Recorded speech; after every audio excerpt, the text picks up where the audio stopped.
103 degrees in Glendale, Arizona. So come on inside where it's very comfortable as the hometown Cardinals get ready to meet the Patriots on Sunday Night Football. Oh, Sunday night. Another beauty on Sunday Night Football. Oh, Sunday night. And here we go. Stand up and cheer, stomp your feet, start clapping. NBC, Sunday night about to happen.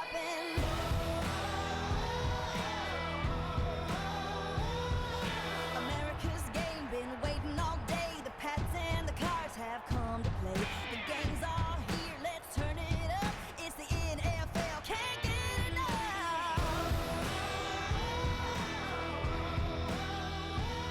We got a battle tonight, a winner take all, ain't nothing like Sunday Night Football. It's out of control, get set, let's go. The clock's winding down, let's rock and roll.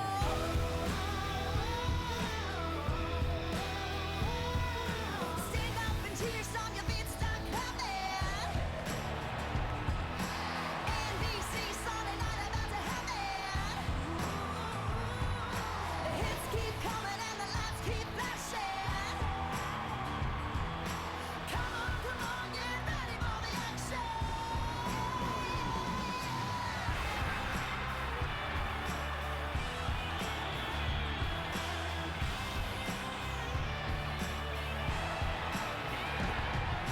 Stand up and cheer, stomp your feet, start clapping. NBC, Sunday night about to happen, and the hits keep coming and the lights keep flashing. Come on, get ready for the action. Sunday night. Here we go as the NFC West champion Arizona Cardinals are ready to come out onto the field before their normal raucous home crowd, and they are really fired up tonight as the Cardinals are primed to face Jimmy Garoppolo and the New England Patriots on Sunday Night Football. Al Michaels, Chris Collinsworth, Michelle Tafoya, welcome to the first Sunday night game of the season. Cardinals last year won a club record 13 games, had the #1 offense in the league, but it came to a crashing halt. They were blown out by Carolina in the NFC Championship game, but all of their key guys are back and they are legitimate Super Bowl contenders. The Patriots are always legitimate Super Bowl contenders. This year, of course, a different story, though, at the beginning of the year. No Tom Brady, as you know, suspended for 4 games. Jimmy Garoppolo will get the start tonight, first of his career, and they're minus Rob Gronkowski and some other key people. But we all know Bill Belichick. He always pulls that rabbit out of the hat. So, Chris, tell me what's in that bag of tricks tonight. You may have to be Houdini tonight because no Brady, no Gronkowski, two of the best of all time. Both the starting offensive tackles also going to miss this one, and Jimmy Garoppolo with that first start. But it is New England, and it is Bill Belichick. There'll be no excuses tonight. High hopes for the Cardinals this year. They came within a game of getting to the Super Bowl last year. What do you think of this year's edition? I think it's one of the most exciting teams in football. They have tremendous speed. They love to throw the ball deep. They blitz more than any team in football. Fast break offense, fast break defense. It'll be a show in the desert tonight. Today, of course, marks the 15th commemoration of the events of September 11, 2001. And as you look at One World Trade Center in Lower Manhattan, when we come back, messages from Presidents Bush and Obama and the national anthem when we return to Arizona.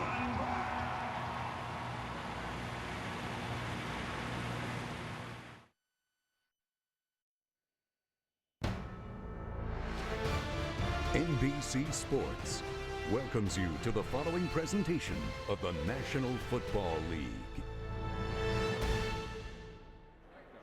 On this 15th anniversary of the September 11th attacks on our country, the National Football League, its teams and players, ask that we remember the events of that day and our nation's resilience with a special message from Presidents George W. Bush and Barack Obama as we honor our country and pay tribute to those we lost. As the years go by, September the 11th, 2001 can seem like part of a different era. For many, today may feel like any football Sunday in America. But for the nearly 3,000 families whose loved ones were stolen 15 years ago, the memory of that morning is fresh, and so is the pain. So on this solemn anniversary, We remember the innocent souls who boarded flights, showed up for work at the World Trade Center, reported for duty at the Pentagon, and started their shifts at police and fire stations. Today we honor them and salute their families, especially their children, whose lives have come to embody America's resilience and hopefulness, our compassion and our light. It's up to all of us to carry forward their legacy. Whenever confronted by cowards who seek to destroy, America chooses to be strong and build a better future. It's why so many of our fellow citizens spend this National Day of Service and Remembrance by giving back to their communities or paying forward a simple good deed. That's the spirit we saw after those terrible attacks. That's how we build an America that reflects our values: freedom and opportunity, compassion, openness, and acceptance for all our citizens. That's the work that falls to each of us, today and every day. Thanks, everybody. God bless, and enjoy the game. At this time, would you please rise? Now, please join our country in a moment of silence.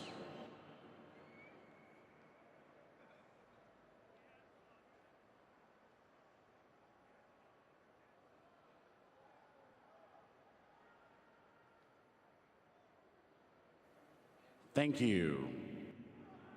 Presenting tonight's colors, please welcome the United States Army, Fort Huachuca, Arizona. The large field flag will be unfurled by volunteers from all branches of service.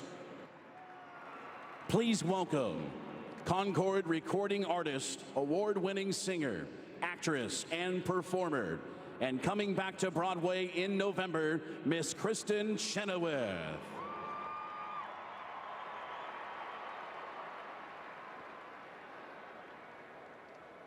Oh, say, can you see by the dawn's early light what so proudly we hailed at the twilight's last gleaming, whose broad stripes and bright stars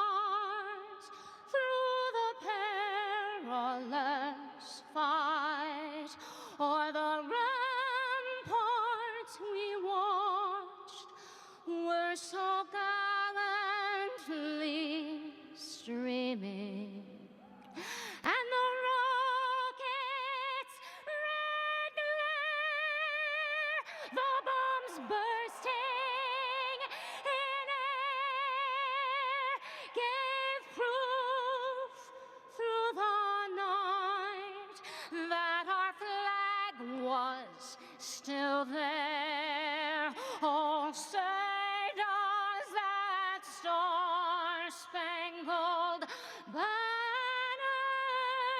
yet wave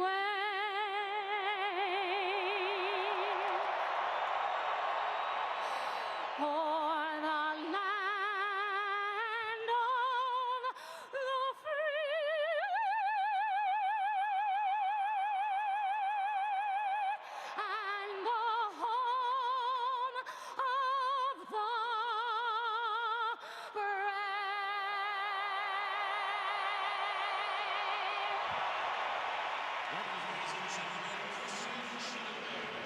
Well, after that stirring rendition of the national anthem and a little demonstration there, of course, everybody looking for something these days post-national anthem or during it.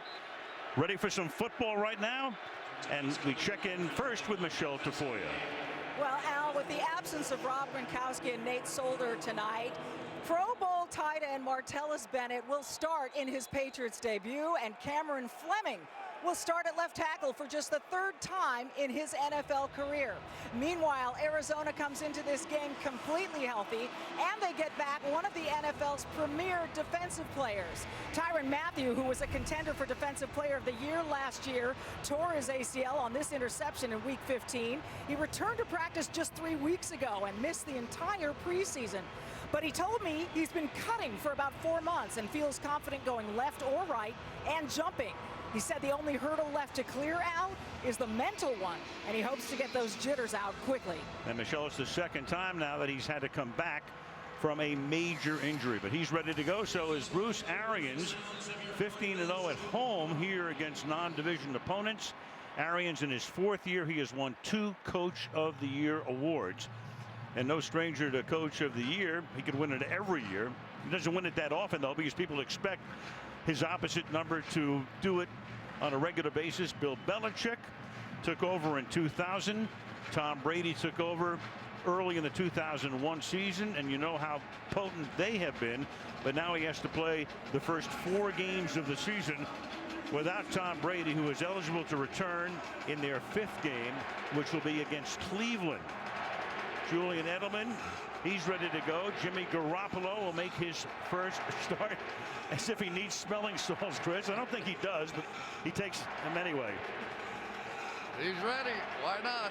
It was so interesting trying to get Bill Belichick, though, to say something was a bit unusual about this game without Tom Brady. And he just looked at me like, what are you talking about? You know, it's just next man up. That's what they do here.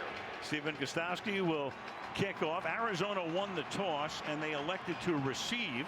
And that's okay with Belichick, because every time Belichick wins the toss, he defers.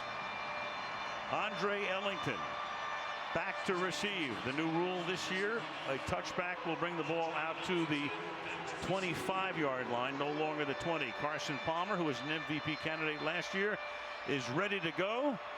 And off we go on the final game of the first Sunday of the 2016 season, and we start with a touchback. Let's take a look at the Arizona starters. Carson Palmer, USC. David Johnson, Northern Iowa. Larry Fitzgerald, University of Pittsburgh. Michael Floyd, Notre Dame. John Brown, Pitt State. Darren Fells, UC Irvine. Jared Valdir, Hillsdale College. Mike Upati, Idaho. A.Q. Shipley, Penn State. Evan Mathis, Roll Tide. DJ Humphries, University of Florida. PFF position ranks, where they rank at their position, according to the great site Pro Football Focus. So Palmer leads them up. First offensive play of the night from the 25-yard line. David Johnson, his first carry of the season, is a 2-yard gain. Carson Palmer last year was off to a great start. He, along with Brady and Cam Newton, were in the fight for MVP. But then he dislocated the first knuckle of his right index finger against Philadelphia in a victory that also cost them time Matthew, and really didn't look the same in postseason.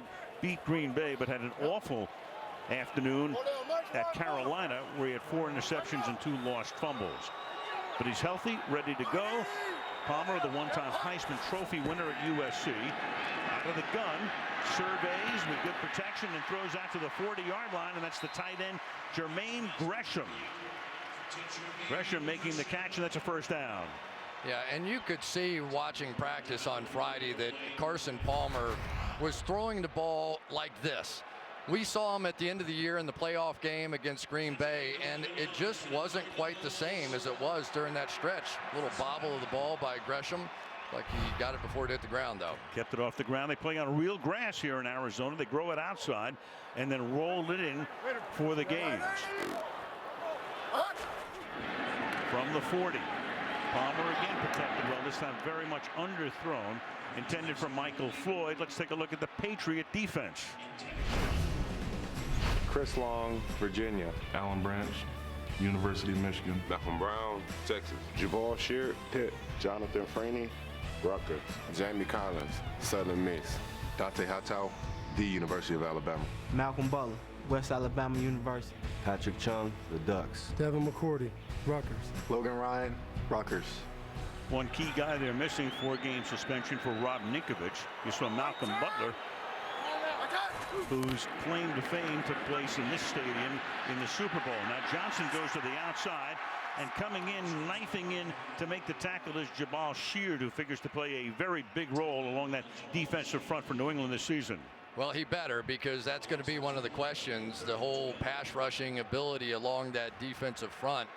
And Jabal Sheard is at least part of the reason, I would think, that they were willing to trade Chandler Jones and let him walk out of here. He had such a great year a season ago with 8 sacks.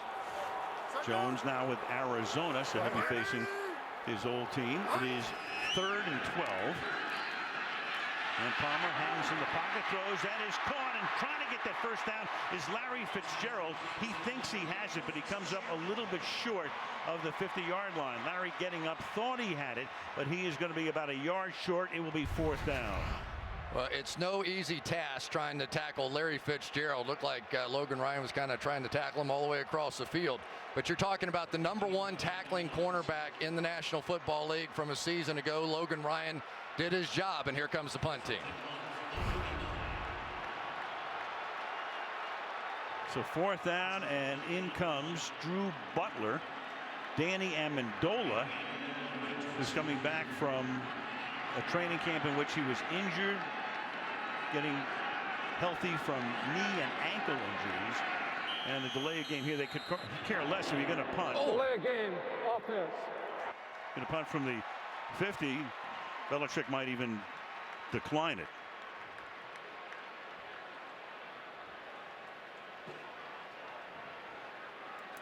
And you just wonder if Tom Brady and the normal offense.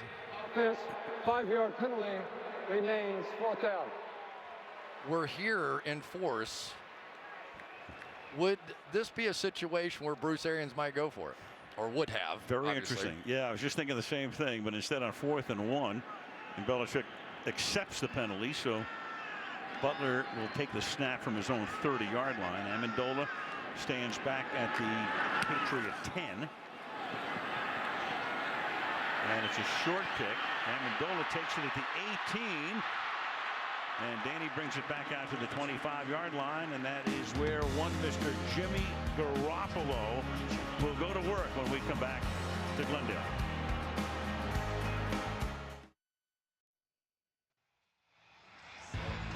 Sunday Night Football being brought to you by BMW. We only make one thing, the ultimate driving machine. By Walmart, this season celebrate game time with savings from Walmart. By Verizon, welcome to Verizon LTE Advanced, the next gen network. And by Coors Light, whatever your mountain, climb on. Past April, 12th annual Pat's Run, 5K run raising money for the Pat Tillman Foundation here in Arizona. So from the 26, before this raucous crowd, off the play fake, Garoppolo's first pass is high. May have been tipped, intended for new acquisition Chris Hogan, who came over from Buffalo. So Jimmy Garoppolo played at Eastern Illinois, same school that Sean Payton and Mike Shanahan and Tony Romo attended. They picked him in the 2nd round in 2014. In 2014, they had a disastrous game on a Monday night in Kansas City, and they were 2-2. They were blown out. As you look at Josh McDaniels, and Garoppolo came in, and the sky was falling in New England, and they thought maybe, well, Brady could be finished. Let's bring in Garoppolo. Next thing you know, they win the Super Bowl as Julian Edelman here is stopped at the 26-yard line. Going to hit him with the jet sweep early. Going to try and pull a few tricks out here. You'll see Edelman come across the screen. Just hand it to him right away. But that was Marcus Golden who got in the way of it and broke it up. And then Edelman is one of the feistier guys around. Didn't like that hit from Kevin Minter. So it's 3rd down and 10. James White is in the game. They also put the rookie receiver Malcolm Mitchell in there. They change up like crazy, as Belichick has done both offensively and defensively through the years, and it's caught by Edelman, and Edelman is able to pick up the first down. They needed 10. He gets 11, moves the chains. Well, this guy in one-on-one routes is about as tough to cover as there is, and they're going to get a lot of that because of the way that Arizona likes to bring pressure. Maybe not quite as much this year with Chandler Jones. Who knows? We'll keep an eye on it. But that's a matchup that definitely should favor Arizona tonight. Meanwhile, you got Matthew Slater set to the right, the great special teams maven. Here's LeGarrette Blount. Flag on the play. Tony Correnti is the referee. So right off the bat, you've got all kinds of mixing and matching with Belichick. I mean, Slater rarely plays offensively. Goes to the Pro Bowl every year as a special teamer. He lined up outside that time. Holding. Offense. Number 75. 10-yard penalty. Repeat. First down. And that is Ted Karras. Yeah, it's an interesting offensive line tonight for the New England Patriots. Joe Thuney, a rookie, is going to start at left guard. Ted Karras is going to start, another rookie, at the right guard position right there. And then, of course, you've got the two essentially backup tackles in the game because of the injuries to Sebastian Vollmer and Nate Solder at the outside. So they have been doing some shuffling along that offensive line. And they did a ton of it last year as well, which was one of the reasons they didn't have a very good running game. The fake to Blunt, then open over the middle is Edelman, and Edelman fights his way, breaks the tackle, picks up a first down. His second, broke out of the grasp of Matthews. You sure wouldn't know Julian Edelman has a bad foot, would you? Nope. Right there. He is a guy that even when you think you get a good shot on him, you don't have that shot. I mean, that looked like, was that Tyrann Mathieu there that had the opportunity to stop him for a relatively short game, just missed. From the 47 on the ground, this is Blunt, LeGarrette Blunt to the 49 as we meet the Patriot offense. Jimmy Garoppolo, Eastern Illinois. LeGarrette Blunt, Perry, Florida. James Devlin, Brown University. Julian Edelman, Kent State. Danny Amendola, Texas Tech. Marty, the Imagination Agency. Cameron Fleming, Stanford. Joe Thuney, North Carolina State. David Andrews, Georgia. Ted Karras, Illinois. Marcus Cannon, Texas Christian University. Marty Martellus Bennett started his career with Dallas, went to the Giants for a year, came over in a trade with the Bears in the offseason. Second down and 8.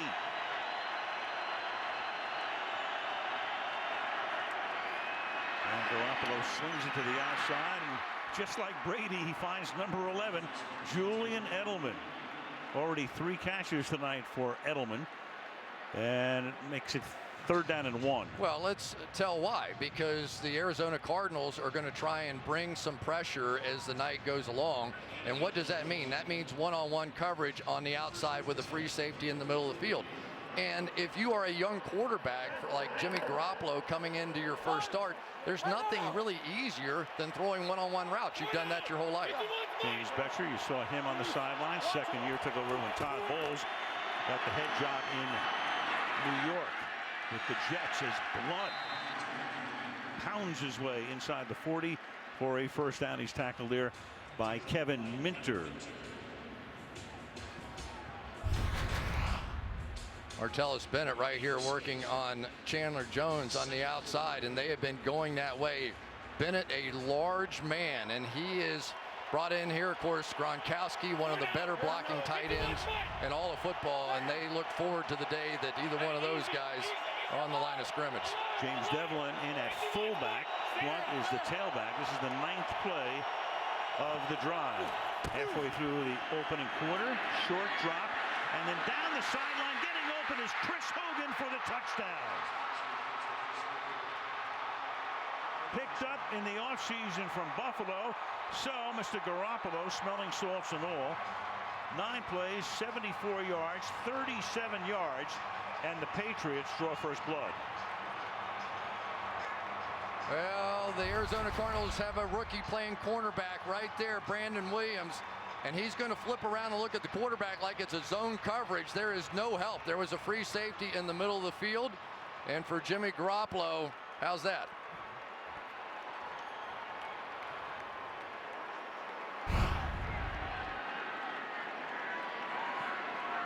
So Gostowski now for the extra point. He has kicked 463 in a row in the regular season, but missed that one in the playoffs at Denver, and that was very consequential. And the kick is good. So how's that for an opening drive for the new kid? 7:34 left in the opening quarter. Under the dome in Arizona, 7-0 Patriots.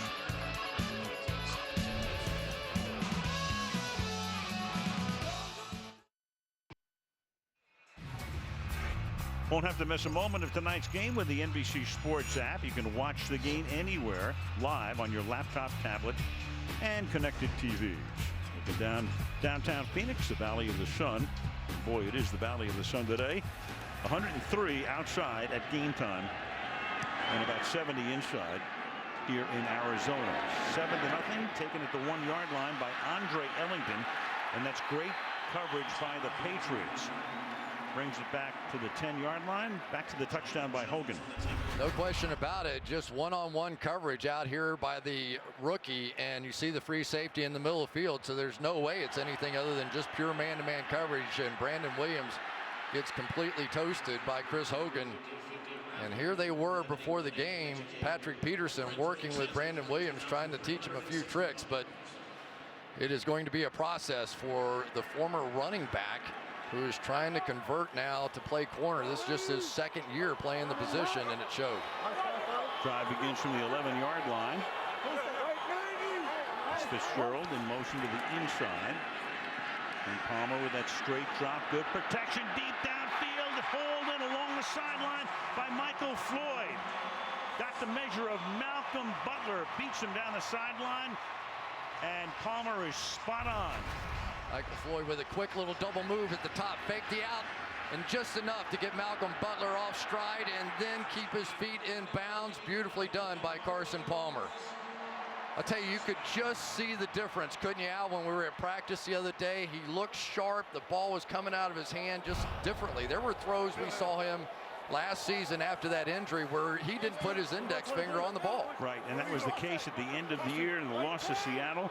They did beat Green Bay in that phenomenal game, but got killed in Charlotte. This is David Johnson now for a gain of 4. Last year, the Cardinals, #1 in the league in yards per game, 408. Second only to Carolina with 31 points per game. First time in the top 2 since they were the Chicago Cardinals in 49. There is the offensive mastermind, Bruce Arians, who did it in Pittsburgh with Roethlisberger for so long, then took over for Chuck Pagano when Chuck got sick in Indianapolis, and that led to Bruce getting the job here. Palmer on the 2nd and 7, and a little mistiming and communication there, intended for David Johnson coming out of the backfield. It'll be 3rd and 7. On the other side, Matt Patricia, the defensive coordinator for the New England Patriots, loves to show you a ton of fronts. I mean, he and Belichick, that's some 1-2 combination on that side of the ball, isn't it? Yeah, it was fun talking to Malcolm Butler, their cornerback, and saying, can you believe we've got a rocket scientist for a defensive coordinator? That's really what he was coming out of school. 3rd down and 7 now. And Palmer throws, and it's incomplete. Almost picked off, intended for J.J. Nelson. Deron Harmon came in, had that in his sights. And Arizona's going to have to punt again. Hightower starts to limp off. These big linebackers flash in here, and they are a frightening sight for running backs sitting back there having to try and pick them up. Dante Hightower at about 270, and Jamie Collins, 2 of the biggest nightmares for running backs anywhere. Here's Drew Butler's kick, and it will be fair caught at the 8-yard line by Amendola. Patriot offense back to work. 6:12 to go in the quarter. 7-0 New England.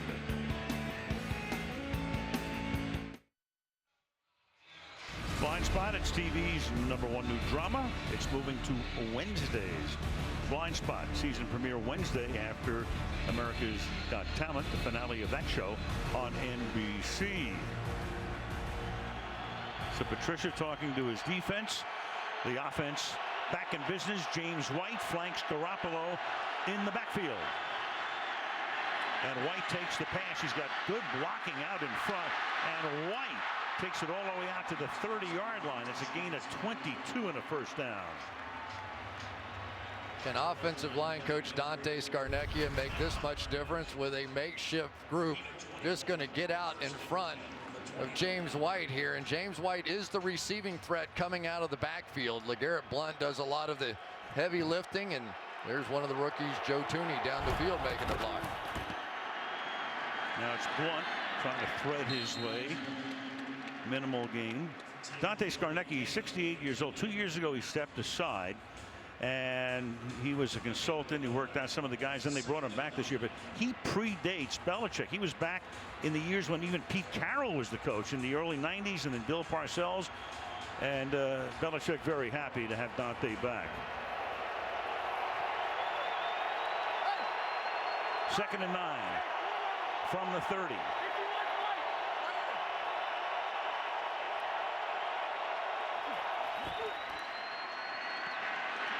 Garoppolo hit as he gets it away. 3rd down and 9. So the pressure put on that time. Corey Peters coming right through the middle. Just that shoulder pad. It'll be 3rd down and 9. Peters right here working against David Andrews, who's just in his 2nd year. And Garoppolo had to get rid of that one quickly. Now we're seeing Arizona come out of some of that man coverage and back into some zones to give their pass rushers a chance to get there.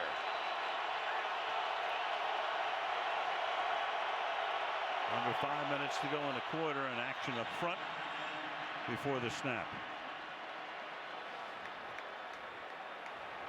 Like Robert Kimdichie jumping off sides to make this a 3rd and short. Neutral zone infraction, defense number 90. 5-yard penalty. It remains 3rd down. Kimdichie, their number 1 pick out of Mississippi, makes it a 3rd and 4.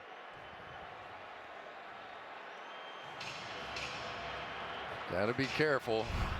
They've got a lot of rules with the centers and what they can do with the ball and their head and all those things, but National Football League's a little different than playing in college. From the 35 now. Brandon Williams out there on Julian Edelman this time. 3rd and 4. They're going to keep it on the ground, and fighting his way for a 1st down, James White up to the 39-yard line. They had hoped to have Dion Lewis back this year. He got hurt last year, but then he got hurt again in training camp. He is eligible to come back later in the season, but they've got Blunt, and then White is the 2nd guy. I tell you, they have been running behind Martellus Bennett almost all night, and he's getting it done. They're going to measure this. They're going to spot it right at the 39-yard line. And if that yellow line is on the money, that'll be a 1st down. Tiz. Half the length of the football. And the Patriots right now with already 109 yards of offense and 5 first downs. There we go, right there. Martellus Bennett going to get this down block against Alex Okafor and move him. That wasn't just a get in his way kind of a block. That was a move him out of the way and pick up a 1st down. From the 39. Blunt, big hole. He exploits it. He gets into Cardinal territory. LeGarrette Blunt to the 48-yard line. Got him from Pittsburgh. 7th year in the league. Played his college ball. Did LeGarrette at Oregon. One of the problems is you're going to try and run through and make some explosive plays on defense, but it allows this cutback to happen right in behind Kevin Minter. And LeGarrette Blunt, 250 pounds at least, coming in on your secondary, not what you're hoping for.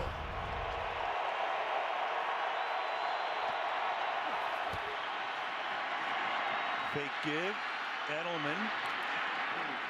Short gain to the 45-yard line. Ty Matthew makes the stop. 6 of 8 is Garoppolo.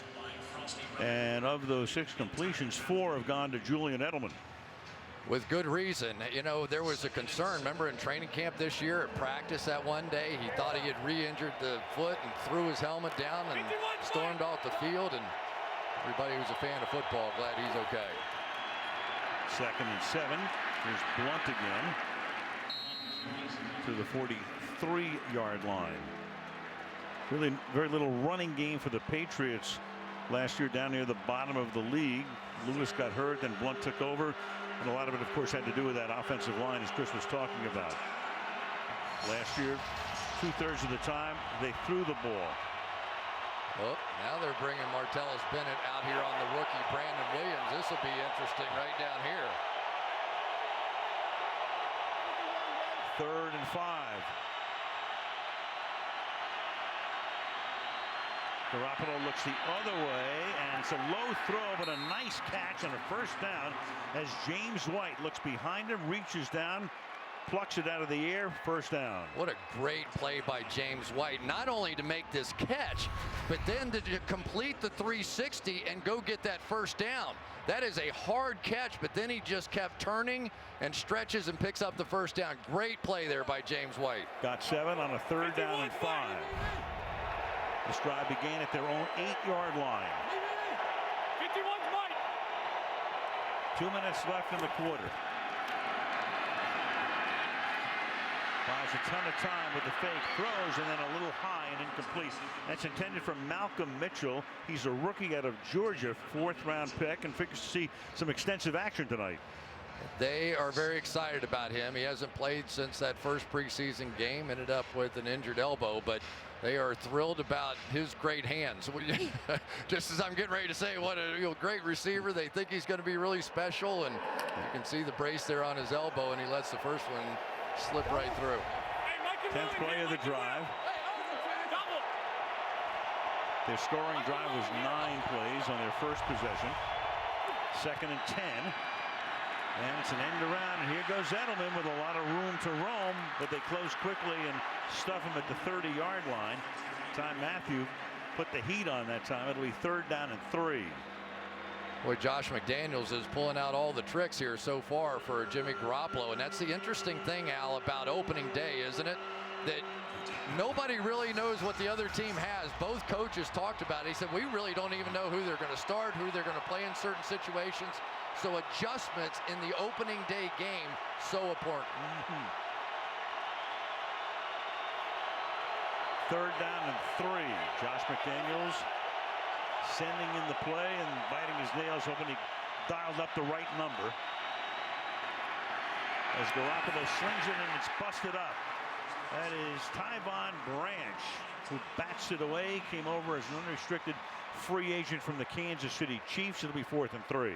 And this is a big deal. Tyvon Branch is a guy that has the ability to play slot corner. And I know that doesn't sound like much, but he is a safety who can walk down and play that position as well. So they have both safeties that have the ability to play cornerback on the slot, and it shows up early in this one. 47-yard attempt forthcoming. Ryan Allen to hold it, Gostowski to kick it, Joe Cardona to snap it, and the kick is good by plenty. 60 seconds remaining in the quarter. New England 10, Arizona nothing.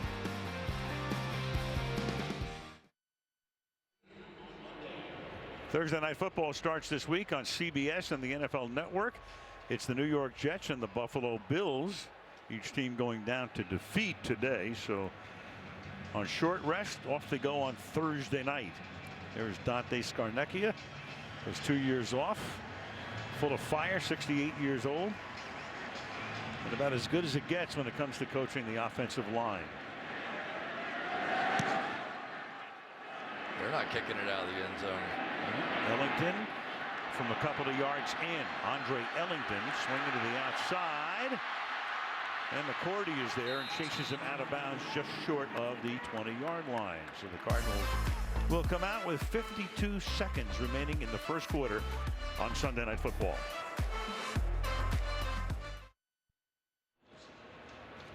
David Johnson yet to get on track tonight, but he's probably a good pick in your fantasy league. Final 5 weeks last year after Chris Johnson got hurt, 3rd in rushing yards, led the NFL in yards from scrimmage, and he joins that quartet of pretty good names. One of 5 rookies in NFL history, 8 rushing touchdowns, 4 TD catches. Picked last year in the 3rd round out of Northern Iowa, the alma mater of one Kurt Warner, and he's taken over for Chris Johnson as the #1 back. Chris now backs him up from the 19-yard line.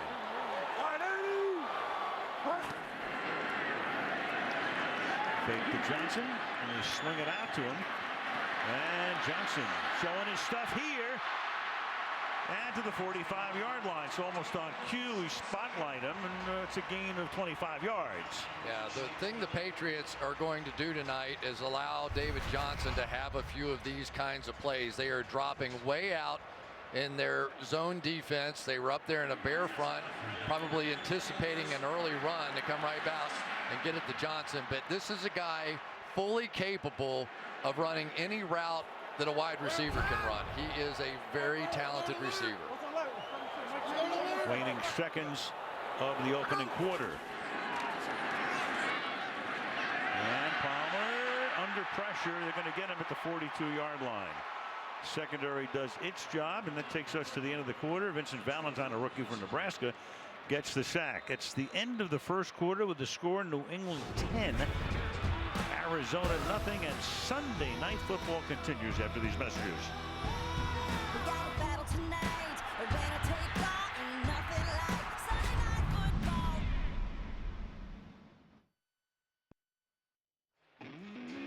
Aerial coverage being brought to you by Geico. Al Michaels with Chris Collinsworth, Michelle Tafoya, and you're looking at what's about a 2-hour drive north of us, the Grand Canyon. The Grand Canyon State, as we look at the numbers now for the first quarter. Garoppolo off to a very good start, 106 yards through the air, and the touchdown to Hogan. Now on 2nd down and 13, the Cardinals begin this quarter at the 42-yard line. A new look in the backfield. David Johnson and Andre Ellington both in the backfield together. And they send them both out. Check it down underneath, give it to David Johnson. Rustled down at the midfield stripe by Patrick Chung. You've got a 3rd down and 5 now. There are defensive coordinators that believe they can frustrate the Arizona Cardinals and Bruce Arians if they, like Matt Patricia, if they simply don't give up the big play, that they're so desperate to get the ball down the field and some of those deep crossing routes and all the things that they love to do. If they're not getting those, it begins to frustrate the play caller. 3 receivers to the right. Fitzgerald starts in, now goes outside. Palmer looks the other way, and the catch is made at the 39-yard line by J.J. Nelson, flagged down. Malcolm Butler covering on the play. Get the penalty here, and you got Nelson hobbling off the field.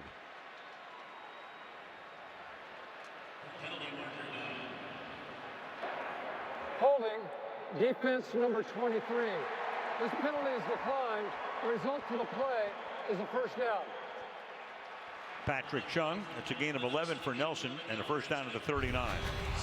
Anytime they send these two guys, your backs generally are not going to be able to block Dante Hightower and Jamie Collins. So you have to win the one-on-one routes down the field. That time they did. Nelson went off holding his arm. That's Gresham in motion. Keep it on the ground. And this is David Johnson for a gain of 1 to the 38-yard line.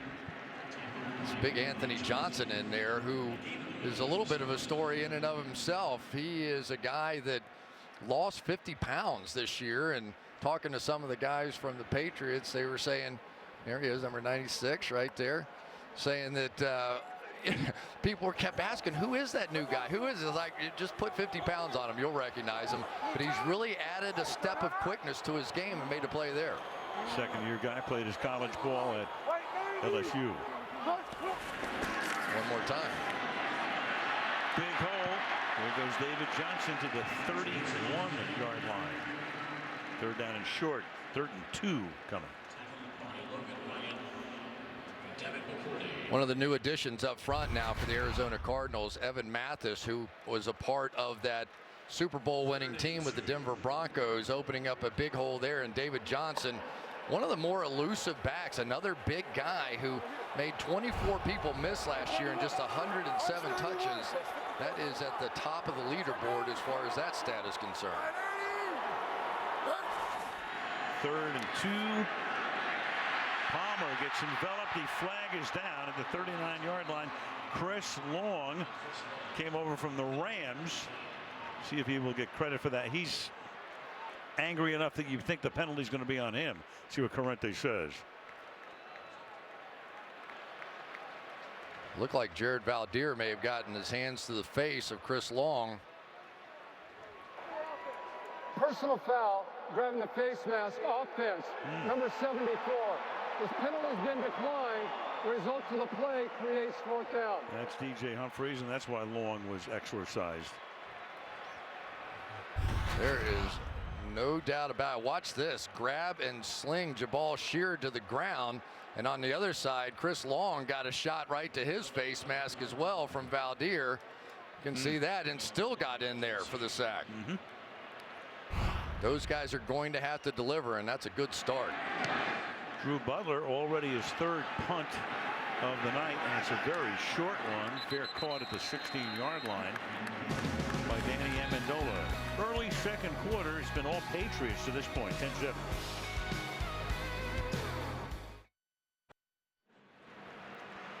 Can't play much better than Jimmy Garoppolo has to this point.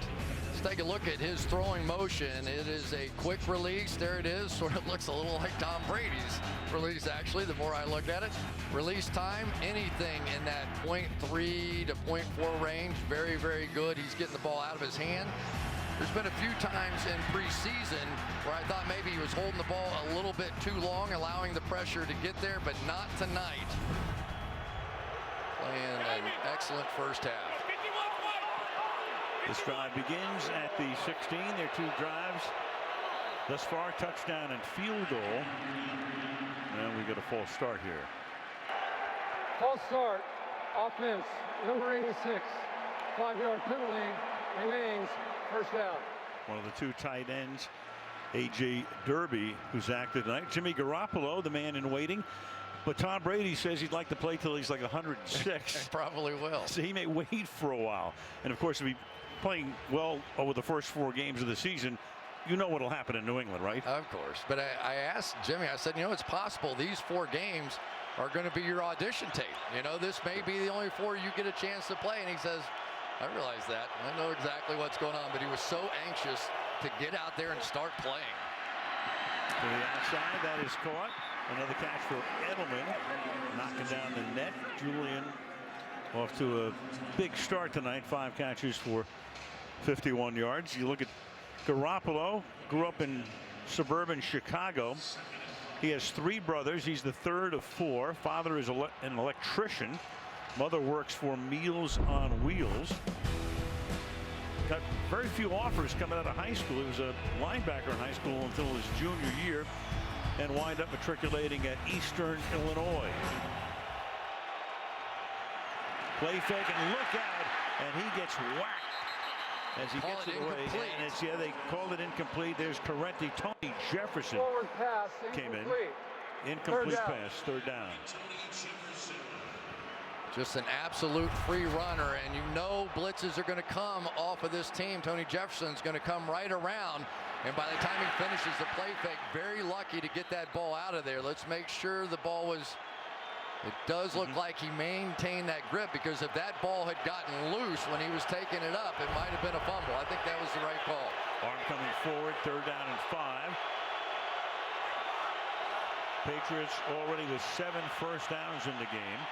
4-man rush and a quick throw to the outside, and Chris Hogan, who scored the touchdown earlier, to the 40-yard line. I think I was reading a piece in the New York Post by Steve Serby with you recently, and he asked you who reminds you of you, and you said Hogan.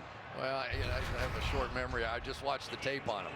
So here he comes out there, and they have a little pick play. They're running inside, but it actually happened after the ball was delivered, and Chris Hogan caught the ball, so no foul there.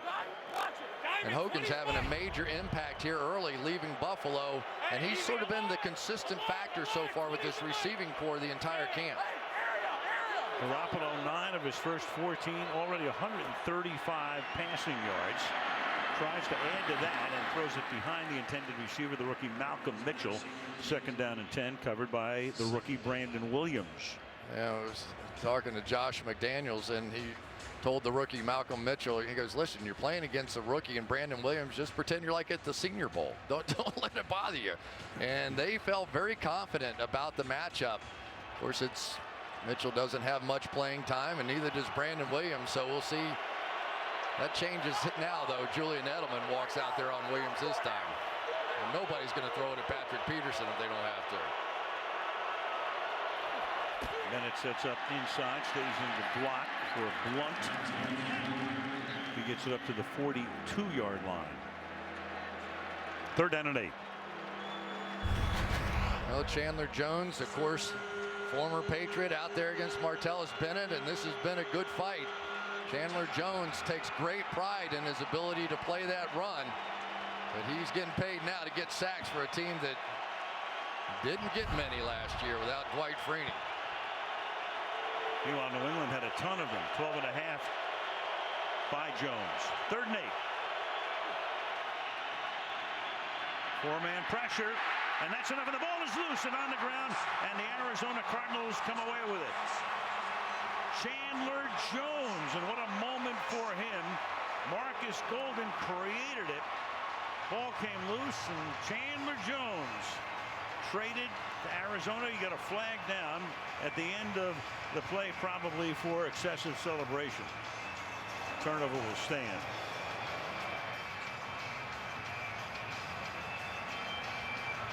Little gift basket on the ground here.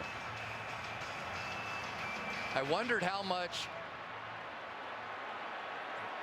After the conclusion of the play, unsportsmanlike conduct against Arizona, two players in a choreographed demonstration.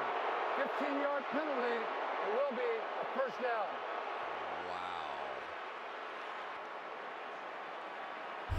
There's Marcus Golden coming around the edge, going to win the battle here. Chandler Jones at the top. But what a huge mistake. You get a turnover, you get the ball at midfield. And so there is Swearinger and Chandler Jones with a little choreographed dance, and it costs them. That's the right call by the officials. Moves the ball now back to the 46 instead of having it in Patriot territory. And they start on the ground. Johnson to the outside and then cuts it back.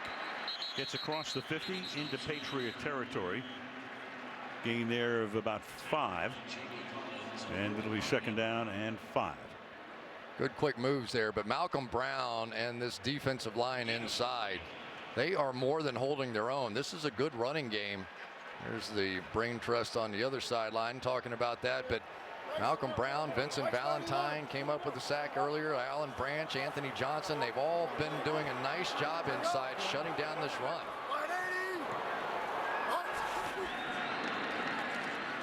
Palmer surveys, fires, first down, caught, taken to the 36. Michael Floyd making the catch.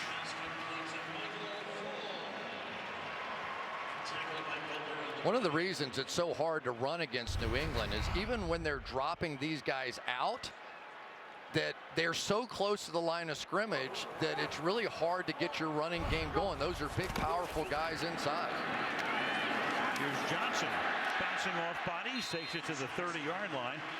Tackled there by Jamie Collins. So David Johnson, second year back, and they love him.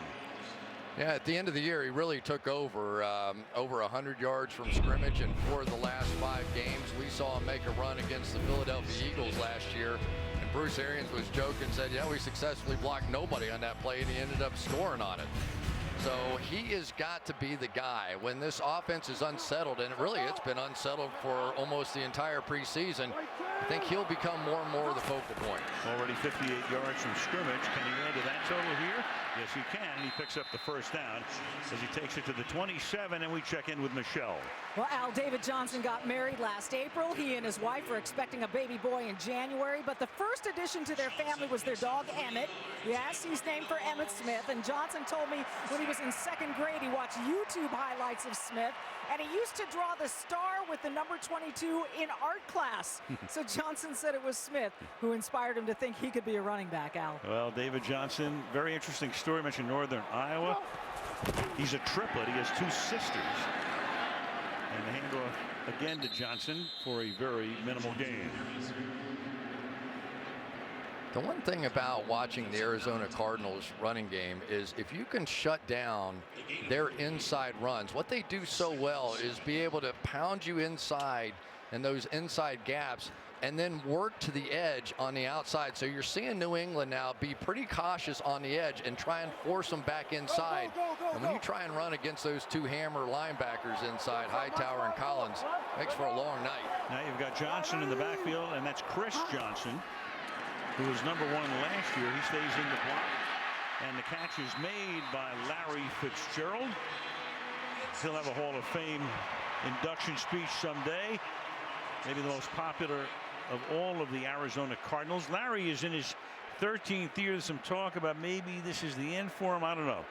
I mean, he loves playing, but he's just been spectacular throughout his career. And of course, had that tremendous 61-yard catch and run, and then the shovel pass touchdown against Green Bay in that classic game in the playoffs.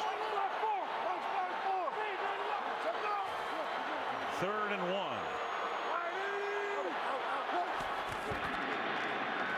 And getting the first touchdown here, taking it through the middle goes Chris Johnson, who had that 2,000-yard season when he was a Tennessee Titan back in '09. First down. Boy, one guy that really is making the difference up there is Evan Mathis, playing that right guard position. Watch him come down and then get to the next level. And Chris Johnson, even though he's not that big of a guy, is the guy that they think has the best feel for goal line and short yardage situations, delivers there. Meanwhile, that is Mathis who's shaken up on the play. Injury timeout.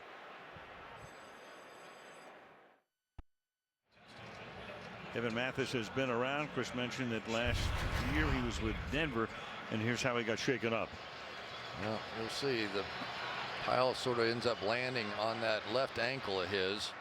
He played with such a horrific hamstring injury last year. I saw him at one point in the season in Denver. His entire leg from top to bottom was black and blue. Earl Watford spells him up front. Catch is made inside the 10, close to a first down. Jermaine Gresham.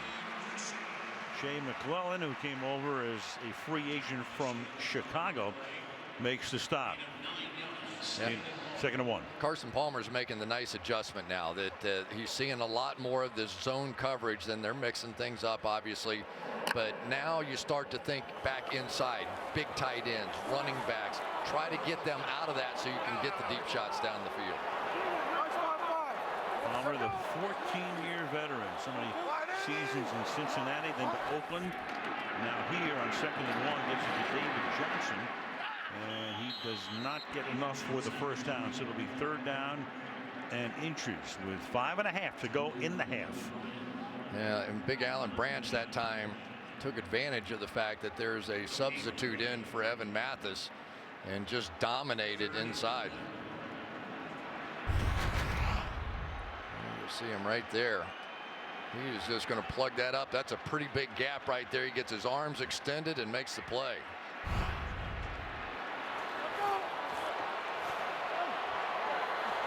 Third and inches. And getting those inches and a couple of yards more. David Johnson through the middle. First and goal. And there goes Mathis, the oldest offensive lineman in the league. Will be 35 in November, and he's on the cart going back to the locker room. And I tell you what may be the biggest difference with that is that he's the communicator for DJ Humphries, number 74, who is in his second year, but his first game ever as a starter for the Arizona Cardinals. 11th play of the drive. They've run it 7 times, thrown it 3. Come up in the pistol. And to the outside, Fitzgerald. Larry Fitzgerald, touchdown Cardinals.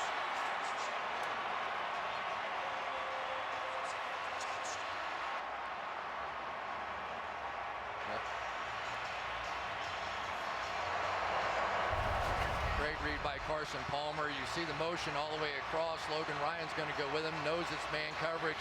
So Michael Floyd really doesn't have to do much of anything. So many young receivers in that situation will try to go up and bang into the defensive back and get the penalty called. Michael Floyd, very smart that time, just went in there, then avoided the contact, forced him out around the back for the touchdown.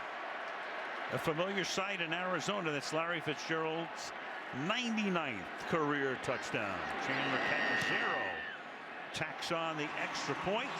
They capitalized to the Cardinals on that fumble and fumble recovery. March down the field to make it a 3-point game. 10-7 pass.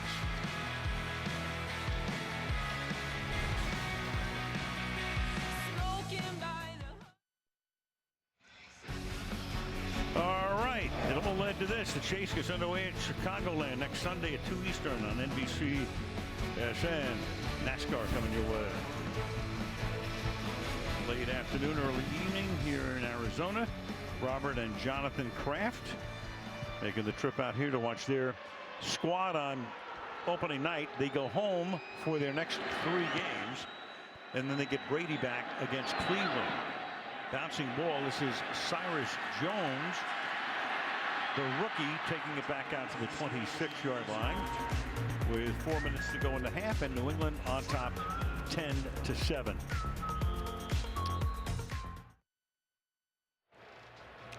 So the story that won't die is almost dead. Thank goodness. Deflategate. Another month when Brady comes back. Remember, Tom was suspended last year. Then Judge Berman overruled the decision, and Brady was able to play. Then this year during the offseason, Tom could have taken it to the Supreme Court, chose not to, but the Patriots did know going into camp this year and all the way through that Brady, who's watching on television tonight, hello, Tom, would not be playing for the first 4 games. They've played 2 Super Bowls since this started. Amazing. Nobody can possibly say anything other than it was bad for the NFL. Very bad and very boring. And this is LeGarrette. This is James White carrying out to the Bolden out to the 31. We'll get it down. Yeah, we got all fired up with Brady and everything. Exactly. There. But you know, it made for a very strange training camp this year as well, because they had to get Tom Brady ready. Obviously, he's going to be the starter when he comes back in Week 5, but you had to get Jimmy Garoppolo ready because he's going to be the starter for opening day. Right. And you had to get Jacoby Brissett ready, who's a rookie, because he could be in the game on any play. On 2nd and 6, Bolden gets whacked in the backfield. And we check in with Michelle. Well, Al, I confirmed Tom Brady's suspension restrictions with the NFL. He can't appear at the club facility for any reason. He is not to have contact with any club personnel except to arrange off-site medical treatment or rehab. He can't engage in any team football-related activities or conversations with teammates, even away from the facility, though there can be casual contact with teammates, but no football-related conversations, Al. He can do this. Giselle Bunch and his wife receiving a pass from Tom, which he posted yesterday on Instagram. If that were live, it'd have a major impact on ratings for us. Oh, yeah. James White stuffed in the backfield. It's 4th down. One thing he can do, though, is go to the driving range. I would imagine he would, yes. But this is, you know, at the end of the day, Al, don't you really think it had a lot to do with the powers of the commissioner? Absolutely. And the ability to decide punishment, and it got dragged into other places, but that at the crux of the entire thing was who gets final say over punishment of the players in the league, and the CBA says that the commissioner does. Yep. Judge, jury, arbitrator. And that was the essence of it, the core of it. Will it change? Maybe someday. 2-minute warning. Prior to the punt, Arizona's going to get the ball back as we near the end of the first half, and a 3-point game in Arizona. So at a halftime coming up, we get the Packers next week in Minnesota. Aaron Rodgers, 3 TDs. They had all they could handle in Jacksonville. Jack Del Rio, he played to win the game, and he did. Went for the 2-point conversion to beat New Orleans. Bob Costas looking ahead to the Jets and the Bills on Thursday night. And here, Arizona will get the ball after a Ryan Allen short punt fielded by Patrick Peterson, avoids the first man and steps out of bounds at the 38-yard line. Sunday Night Football being brought to you by Subway Restaurants. By Jack Reacher, Never Go Back, in theaters everywhere October the 21st. By GE, the industrial company. It's also a digital company. And by the redesigned 2016 Volkswagen Passat, where family happens. Musical Instrument Museum here in Phoenix, over 16,000 instruments on display. From the 38-yard line, Palmer with David Johnson in the backfield. Johnson stays in the block, airs it out deep, but too deep. Good coverage there anyway on Brown. McCourty covering him on the play. John Brown, 2nd down and 10. Yep, they want to take those shots, and John Brown's one of the fastest guys in the league. And occasionally you actually do have to just do that, you know, because you've got to back up those defensive backs and make them think we have the ability to throw it over your head. And there's a guy, Tom Moore, that's thrown a whole bunch over people's heads in his career with Peyton Manning and others. Terry Bradshaw. Oh, yeah. He's on Arian's staff here. Tom in his late 70s, spry as ever, and the pass is incomplete. Michael Floyd was in the area, the intended receiver. It'll be 3rd down and 10. Well, they are trying to get some of these crossing routes going across the middle of the field, and Jamie Collins and Dante Hightower are wearing out guys as they're trying to cross. So sometimes when your receiver's been knocked around, you have no choice but to throw it down the field. The numbers from last year, of course, overall they were #1 in the league offensively, over 400 yards per contest. 3rd and 10. And Palmer deep downfield again, and this time it is incomplete. It is John Brown who was there, but right with him was Justin Coleman, second-year corner out of Tennessee. Justin Coleman is your 3rd cornerback right here, and this is a big-time play because this looked like John Brown had the ball just a little behind. Coleman able to get it out of there. He was kind of an interesting case study. He was on the Patriots, and they cut him, I think, to put on the practice squad. Seattle picked him up, and New England said not so fast and brought him back and put him on the active roster. Butler's 4th punt. Jones, the rookie, to the 31-yard line. So you've got 1:24 and all of their timeouts. 10-7 New England.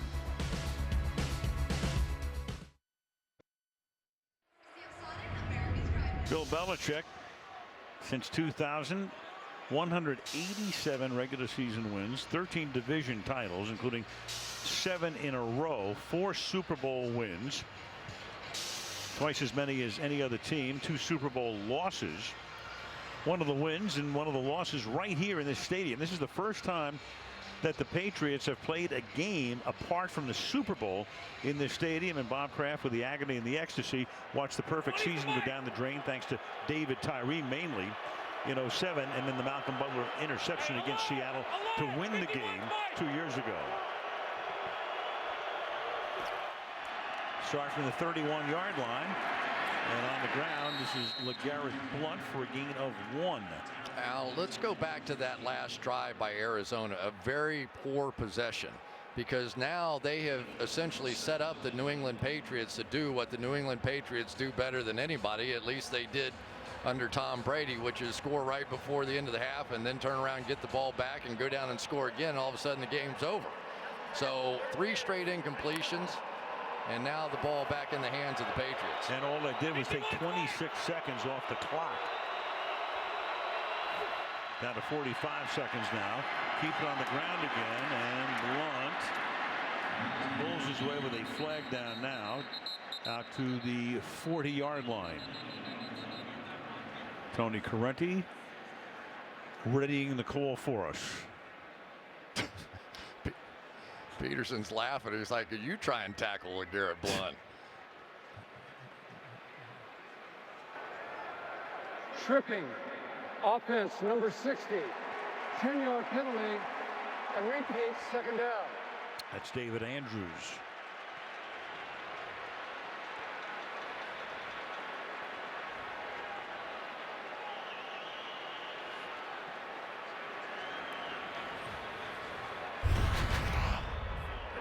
Right there to center, David Andrews.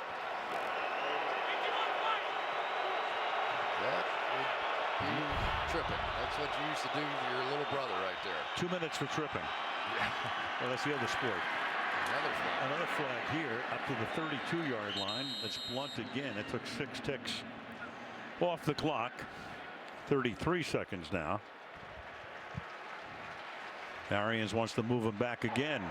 Holding. Offense number 69. 10-yard penalty. And repeat, 2nd down. And that is Shaq Mason. It's impressive Shaq Mason can hold. He's got that cast on his hand, and they didn't know if he'd be able to play. You can see the cast right down there. And there's a little bit of a grab around the neck. And now I think if you're the Arizona Cardinals, there you go. Look at what he's been dealing with. Just 33 seconds left, but you don't want him to just milk this thing off the clock. Do you think about a few timeouts? Absolutely. A 2nd and 27. I'd call a timeout right here from Arizona. It's going to be 3rd down up at the 18-yard line. There it is. And they'll take a timeout here because it's going to be 3rd and a mile, and at least it gives them an opportunity on the other side here to try to get a field goal. Well, with NFL Game Pass, you can replay every game this season, including the playoffs and the Super Bowl. Start a free trial at NFL.com/Game Pass today or tonight. Whatever. It was a fun day today, wasn't it? It's never too late. It's never too late, that's for sure. Right. Wasn't it a fun day watching football games again throughout, and so many huge come from behind games, and it's just the NFL. It's always going to come down to that last couple of plays. Amazing. You know, watching the New Orleans and Oakland and San Diego squanders a 21-point lead to Kansas City. Green Bay Jacksonville was in doubt until the end. Giants Cowboys went down to the end. Seattle and Miami went down to the end. Wither this one, 3rd and 23, and this is Blunt. They'll take another timeout here with 23 seconds. So Arizona will have one last chance. Tyrann Mathieu coming back from that knee injury we told you about earlier, but he is clearly the heart and the energy of this football team. And for a guy that really has, even I think he was wondering if he could have gotten ready for opening day, but he's been flying around the football field. The New England Patriots as a staff, they just admire everything he does, the way he covers, the way he hustles, the way he seems to anticipate plays. So many good things. Ryan Allen into punt. Now Patrick Peterson, explosive, standing back at the 30-yard line if Ryan indeed gives him an opportunity.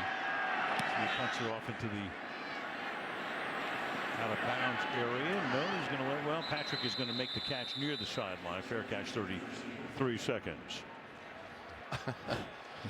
Yeah, the last time we were in this ballpark, we saw a double Hail Mary. Aaron Rodgers pulled that one off. And that game went to overtime, and the Cardinals won it on the first possession. You and I quit announcing that game and just turned into fans. That was just fantastic. Yelling and screaming and throwing things around. It was I got to tell you, though, I ran into Aaron Rodgers in the offseason. I came up behind him to surprise him. He looks at me and he goes, first thing he says is, you think we should have gone for 2? Yeah. Easy to think about that right now. I bet you that conversation was had by many. Yep. From the 32-yard line on first down. One timeout left. Palmer, look out, and he's going to go down with Jamie Collins and Hightower there, and they're a little shaken up, and Long is there as well. Chris Long. Yeah, Chandler or Jamie Collins run into each other, and both of them shaking a bit. And that will end the half with the score 10-7 New England. Coming up next to the halftime after these messages from your local NBC station.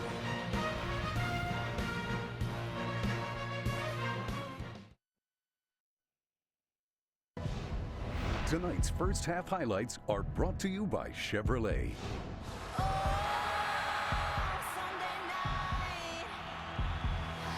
Stand up and cheer, stomp your feet, stop clapping.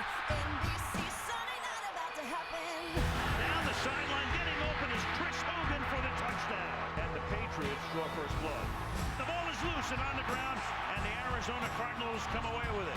Chandler Jones, and to the outside, Fitzgerald. Larry Fitzgerald, touchdown Cardinals. Chevrolet, the most awarded car company 2 years in a row. And there's your halftime score. 10-7 New England. Al Michaels, Chris Collinsworth, Michelle Tafoya. Sunday Night Football. Jimmy Garoppolo off to a good start tonight. 2 scoring drives on the first 2 drives. Carson Palmer. The numbers are almost totally equal. Both 10 of 16. Hogan with the touchdown for New England. Larry Fitzgerald with career TD number 99 for Arizona. So New England gets the ball to start the third quarter. We'll take a knee and we check in with Michelle. Well, Al, I asked Bill Belichick for his assessment of Jimmy Garoppolo in the first half. He said, fine, and he wants him to just keep doing what he's been doing. As for Carson Palmer, he was sacked 3 times in the first half. Bruce Arians told me they don't need to make adjustments at the offensive line. They just need to play better. Evan Mathis, their guard, who left with a left foot injury in the first half, will be back. But wide receiver J.J. Nelson remains questionable with a shoulder injury, Al. All right, thank you, Michelle. Chris, that's perfect from Belichick, right? How does Garoppolo do? Fine. Sums it up. Perfect. From the 25-yard line, New England starts the second half with play action and then a tip ball. And that is Garoppolo himself coming up with it. Just pad that completion percentage any way you can. Sure. Was it Campbell? Looked like Calais Campbell. No surprise there. About 6'7", comes back, and Garoppolo, who's pretty quick, moving with the ball, picks up 2 or 3 yards on the play. Wasn't that how Brett Favre completed his first pass of his career? It was. Favre to Favre. 20's the mic, 20. Over back. 2nd and 7. Out of the eye. Leverage here, and Blunt picks up a yard and a half before Peters makes the stop. 3rd and about 6. Well, here we go. You want a little comparison between these two quarterbacks. Tom Brady. Check out this release time, about 0.37. Not bad for a guy who's 6'4", and Jimmy Garoppolo a little less tall and a little quicker, but the motion is just pretty similar, isn't it? They both tuck that left arm in, and it's a philosophy taught a lot right now by quarterback coaches. Into the backfield on 3rd and 6 as the Pats go 5 wide. And Garoppolo's going to step up, and he's mobile, and he shows his mobility right here. 1st down, gets it out to the 40-yard line. On a 3rd and 6, he moves to the sticks. And this really hurts because you're sitting there in a zone defense, and you're thinking all we have to do is let him just throw a check down here, go make the tackle, and we have the football. But this is a different factor. We haven't seen a lot of the bootleg action. We haven't seen a lot of people thought that when Garoppolo came in, there'd be a lot more movement out of the pocket. So far, he's been winning the game from inside the pocket. Diamond. Yeah. 51's Mike. Devlin is the fullback, and Blunt is the tailback. Short drop to the outside. Ooh, catch is made by Edelman, and Peterson says, "How do you do?" It'll be 2nd down and 1. James Betcher, the defensive coordinator for the Arizona Cardinals, really making some adjustments here. Julian Edelman, if you remember early in this game, was seeing all this blitz and man coverage, and he was just winning every single battle. And so Betcher really had no choice. He had to start playing some zone, and it may play well in this game because sometimes Jimmy Garoppolo can hold the ball just a bit and give these pass rushers a chance to go get him. 12 completions for Garoppolo, 6 of them to Edelman. And now Blunt will pick up the 1st down and a whole lot more before he's chased out of bounds by Deion Buchanan. 1st down.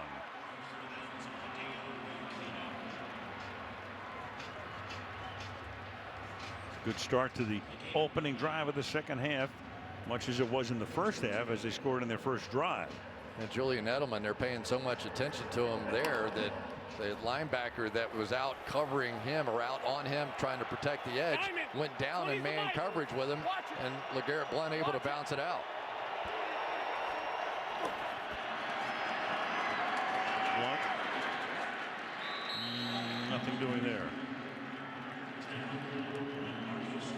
Well, Garoppolo, Eastern Illinois, so he stayed in state. You go back to Sean Payton, the class of '87. Sean wound up playing in the NFL as a replacement player during that strike of '87. Tony Romo, of course, went there. And Garoppolo and Mike Shanahan, that is his alma mater as well. He said you wouldn't have believed how simple our offensive approach. Didn't even call plays in the huddle for his last 2 years there. He had a big learning curve coming into New England. 2nd and 11. Go to the outside. Is caught. That is Martellus Bennett diving to make the catch. You imagine growing up in that household, you had Martellus and Michael Bennett as brothers, about a year apart. Two very intelligent, very unusual guys. Said moving to New York to play for the Giants changed his life. He said, I was in Dallas, and in Texas you can be a horse, but in New York you can be a unicorn. And believe me, after our conversation, he's a unicorn. And he says, I'm the artsy craftsy guy. Loves animation.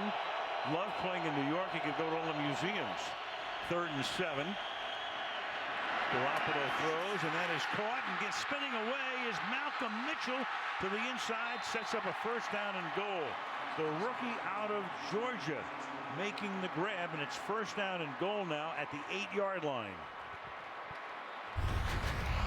You bring the blitz, which is exactly what they do. We talked about it earlier. Means one-on-one coverage, and you've got a cornerback that is going to be under siege until he proves he can make plays out there. Brandon Williams now giving up his 2nd big play because of this missed tackle. One thing to give up the catch, but you can't let that run out. Gain of 28, and then Blunt keeps those legs churning and takes all of the Cardinals into the end zone with him. Touchdown, Patriots. He was not going to be stopped. 75 yards, 9 plays, and an even 5 minutes to open the second half. Arizona Cardinals simply were not ready for that play. Watch them running around here, and Dayon Buchanan not even looking when that ball snapped, and they just run right through the middle with one of the biggest backs in the league. I tell you, LeGarrette Blount is a powerful guy, and in the second half of football games, he wears defenses out. 6 feet, 250. What a run. Yep.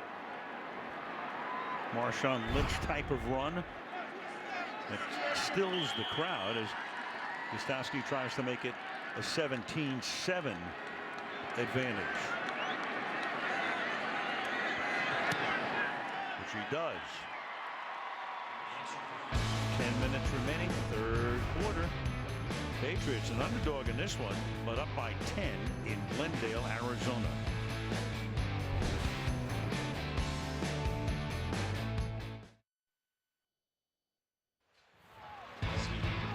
Sunday Night Football being brought to you by Southwest. We remember. By Microsoft Surface, the official tablet of the NFL. By Geico, 15 minutes could save you 15% on car insurance. And by Toyota, let's go places.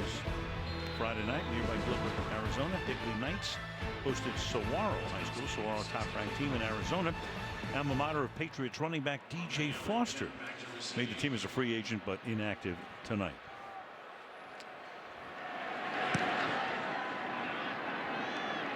And the Patriots have no qualms kicking it into the end zone. 25-yard line to start here. Well, if you've got a 5-time Pro Bowler on one side and a rookie on the other side, that figures. They just have problems at the cornerback position. You know, they're able to do some things with their safeties to try and counterbalance it. But a guy like Brandon Williams really should not be the answer at this point in the season.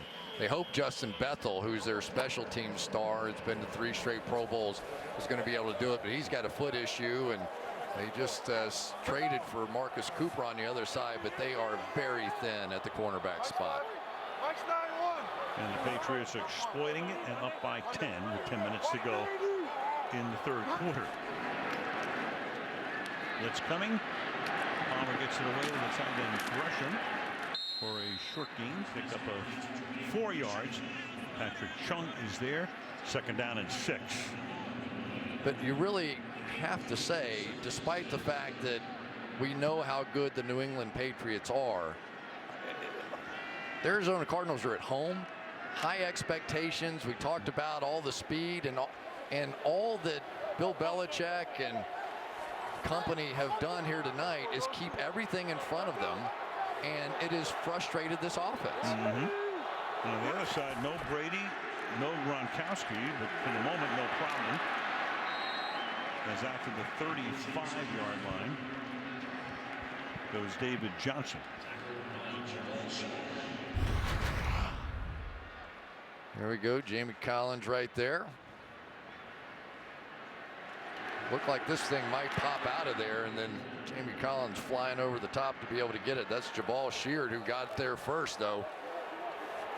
We saw 69, Evan Mathis shaken up in the first half, but he's back in at right guard. 3rd and 1, sneak it. Whoa. Oh boy. He took a big hit on that second effort. Just barely. Oh, Tony man. Parenti signals first down, but a price is paid there. It sure was.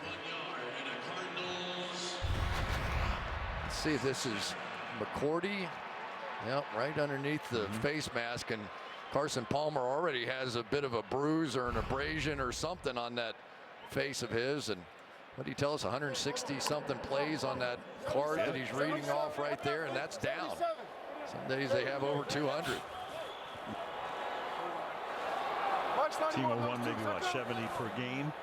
Yeah, about 20. Yeah, 20 total plays. He puts it on the ground as Carson Palmer fumbles it and then has to recover it himself. Maybe a little shaken up after that last play. Might have been. I remember I was in. I won't say here's a little fumble on the tail end. Let's figure out exactly what's going on. Just never quite got there.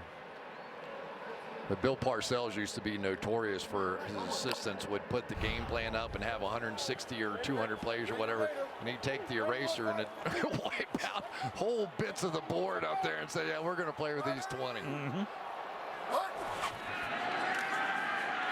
12, and Palmer is pressured. It's tipped and incomplete. John Brown trying to pluck it out of the air with Malcolm Butler covering on the play. Third and 12. For some Malcolm Butler, he will never forget this ballpark. Yeah, no, he won't. And here they go right here, these two guys. But for Malcolm Butler, it was the tip pass before the interception that he's probably was thinking about there. You remember that one where it bounced straight up in the air, and who was it? Jermaine Kearse. Jermaine Kearse, who ends up it falls right in his lap. And really, Butler, that may have been his best play, because to get up and make that tackle or the game would have been over at that point. Third and 12. Palmer fires and it's almost picked off. It's Ryan is there. He had great position on Larry Fitzgerald, and it's fourth down as that drive bogs down before it even gets started. Well, and what they're doing here is they've got underneath coverage, so Logan Ryan doesn't have to worry about Larry Fitzgerald running over the top because there's two safeties sitting in behind them. So very well done. That was the one guy, Larry Fitzgerald. They said he's not beating us today. Fifth punt for Drew Butler. And a fair catch is called for by Cyrus Jones. 7 minutes to go in the third.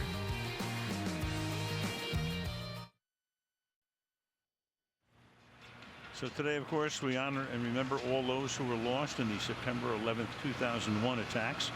9/11 has become the largest annual day of charitable engagement in the U.S.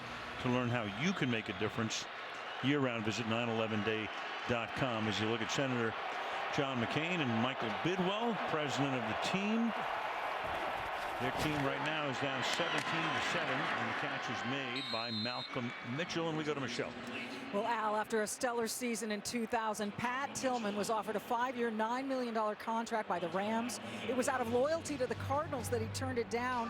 And after the events of 9/11, it was his loyalty to country that made him turn down a 3-year, $3.6 million contract with the Cardinals to join the Army Rangers. In 2004, Tillman was killed by friendly fire in Afghanistan at the age of 27, and the Cardinals retired his number 40. Yeah, Michelle, he's left quite a legacy, especially here in the Valley. The Sun is Blunt loses the ball before the whistle. Parenti is right there with his group. Cardinals obviously think they have it, but nothing yet from the Zebras. The ball was out right at the contact. Arizona has right call.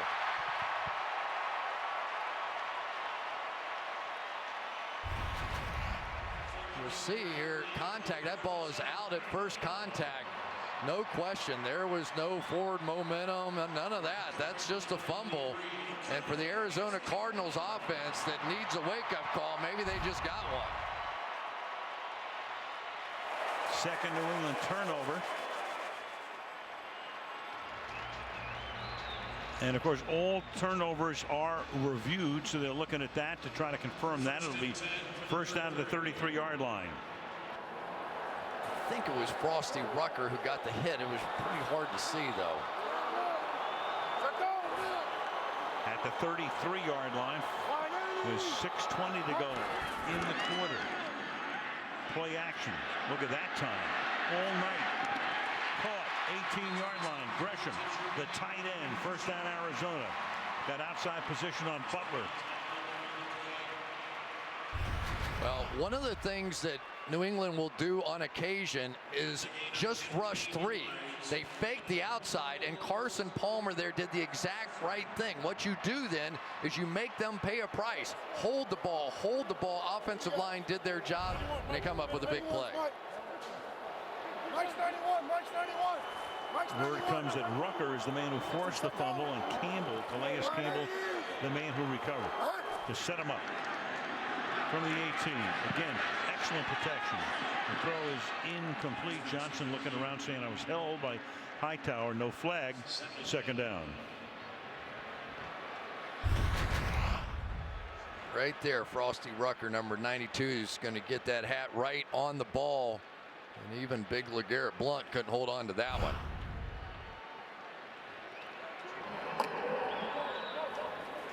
Second and 10. 32 in a row. And they've had a turnover advantage. Longest streak in the league. And tonight they have the advantage 2-zip. Look out. Palmer throws. Gets it away over the middle. Caught. First and goal. Larry Fitzgerald. Trey Flowers bursts through. Dex Palmer as he gets it away, but Fitzgerald makes the catch. First and goal. Backup guard in Earl Watford. And Trey Flowers just going to come flying in. David Johnson should have picked that one up. Did not.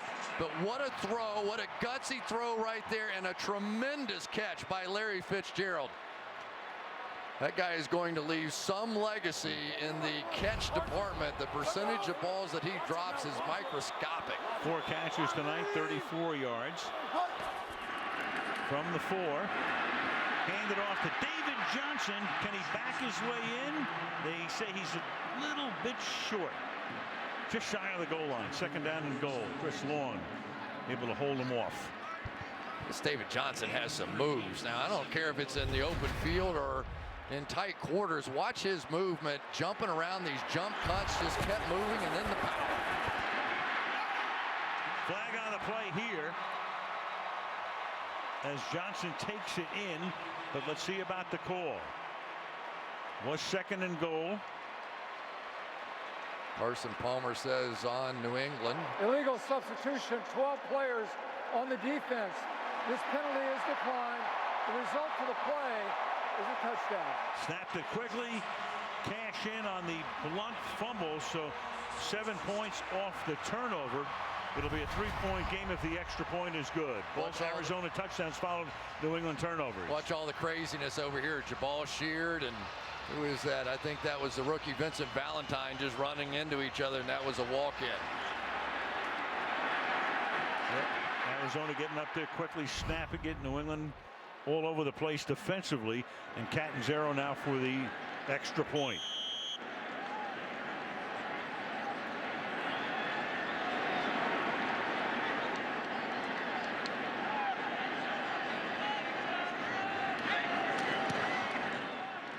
And it's a 3-point game with 4.5 minutes left in the third. 17-14 New England on opening night of Sunday Night Football.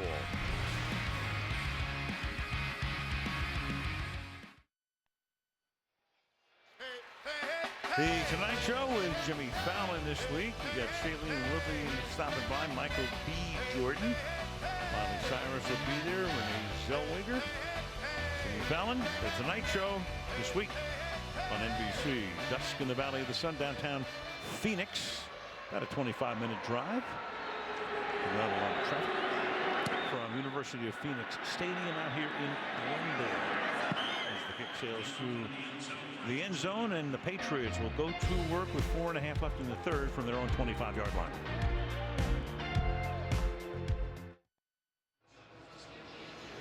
Chandler Jones on the left, of course, is his coach last year and throughout his career in the NFL.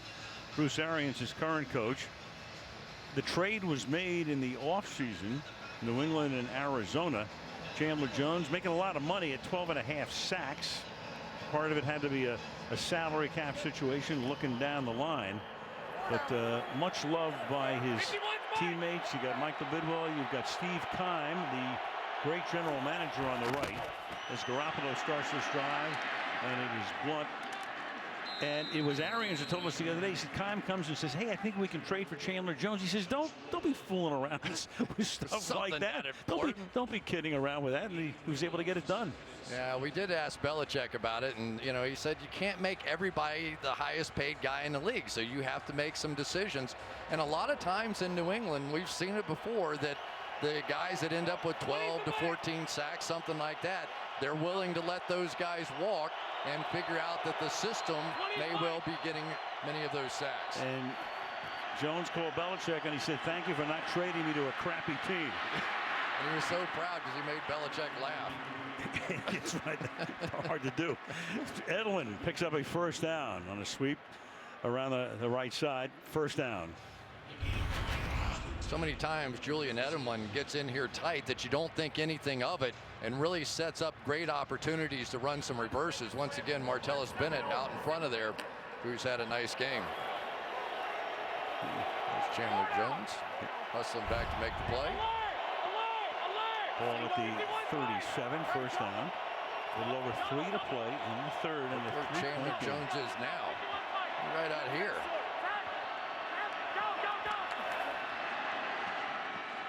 And Garoppolo fires. That's caught. Hogan gets tripped up.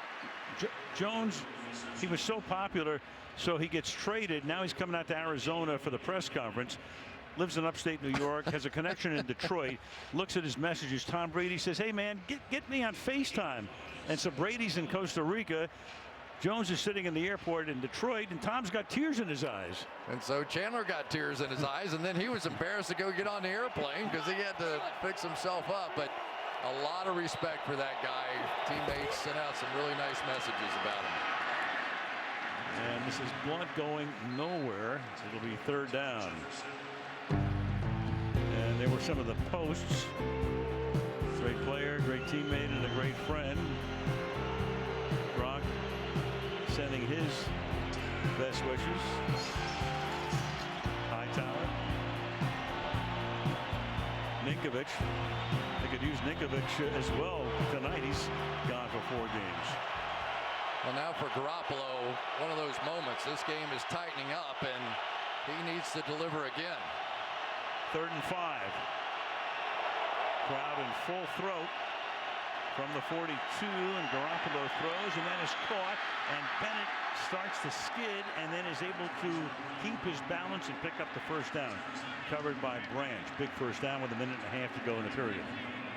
Nice job by left tackle Cameron Fleming out here to get the cut block on Chandler Jones, get his hands down, make that throw just a little bit easier. And for Martellus Bennett, he's been doing the work blocking up front. Now he converts a big third down. From the 47 now. Blunt cracked up after a gain of 1 yard. Calais Campbell's one of those guys, Al, that he never puts up huge sack numbers. It's always very solid. And here he is right there. Just watch him play the run inside. 6'7", under control, sheds the blockers, comes out and makes the play. He is one of everybody's favorites. Does so many great things in the community. Miami University in Florida made a huge donation. Tremendous asset to the National Football League. 2nd round choice in 2008. Final half minute of the quarter. 2nd and 9. Pass is caught, and Edelman can't break free. Comes up about 3 yards shy of the first down. Minter is there. And on what might be the final play of the quarter. I think if Julian Edelman didn't play football, he'd be an MMA fighter. He is one tough son of a gun. Played quarterback, high school, Kent State, went to Kent State. Of course, he has become a major star. End of 3, 17-14, and Sunday Night Football back after these messages.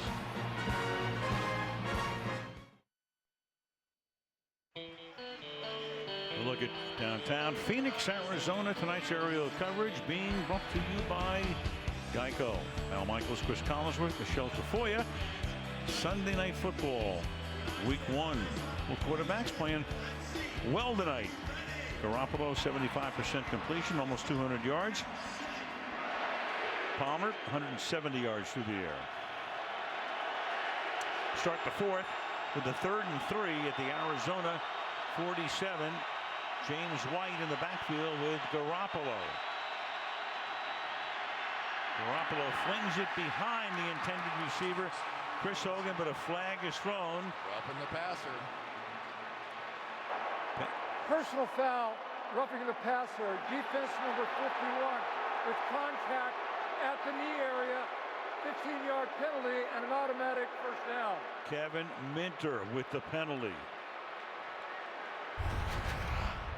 Oh, you know you can't hit him in the head. Here they're going to come right through here. But you can't hit them down there either. You can't initiate contact, so there's like a strike zone, right? In baseball, you got the strike zone, and it's about the same thing on quarterbacks. So many times guys, you know, they'll turn around and go, I stumbled, I slipped, and it just doesn't matter. They're going to protect the quarterbacks in this league, and Bruce Arians cannot believe it. Yeah, he thought it was a stumble. I'm sure Minter thinks that as well. He started to go down, but hit him below the strike zone. First down after the penalty. And now Blunt stopped at the 30. We go to Michelle. Well, Cardinals defensive tackle Frosty Rucker went back to the x-ray room. He's officially questionable with a left knee injury. The team orthopedist was looking at the stability of that left knee, Al. All right, thank you, Michelle. He was the man who created the fumble before that led to a touchdown. Rodney Gunter, 95, takes his spot. On the left side, Cameron Fleming cannot block Calais Campbell. I think they're trying to intentionally run away from him, but that's not working either. Campbell's coming down the line of scrimmage and making all those plays. 2nd and 9. Quick toss to Bennett. Slip move, and then Bennett takes it to the 25. 3rd down and 4 next. Williams makes the stop. Cameron Fleming may not be able to handle Calais Campbell, but some of his cut blocks have been big on these pass plays. He took Chandler Jones down one more time, coming out right there. Got those hands down, made for an easy completion to set up a 3rd and short. Medium. Short medium. Medium rare. From the 25. White comes into the backfield. Play clock at 5.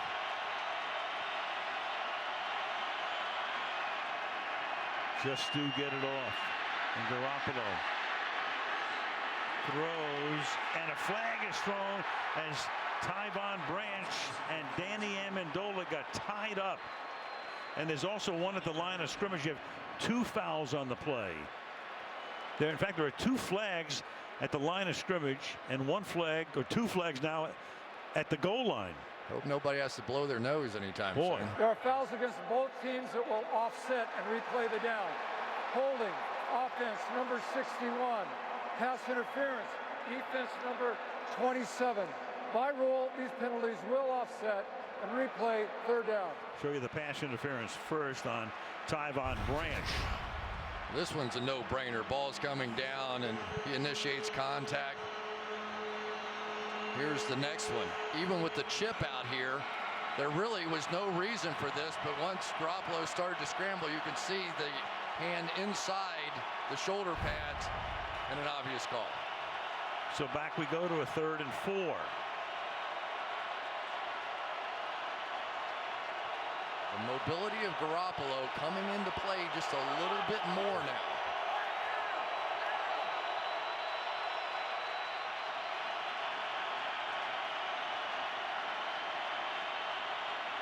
And with the crowd roaring, Garoppolo throws against the grain and caught. Flag is down, though. It's Edelman.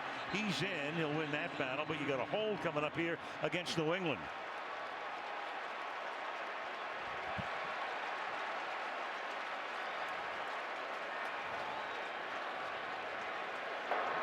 Holding, offense, number 88.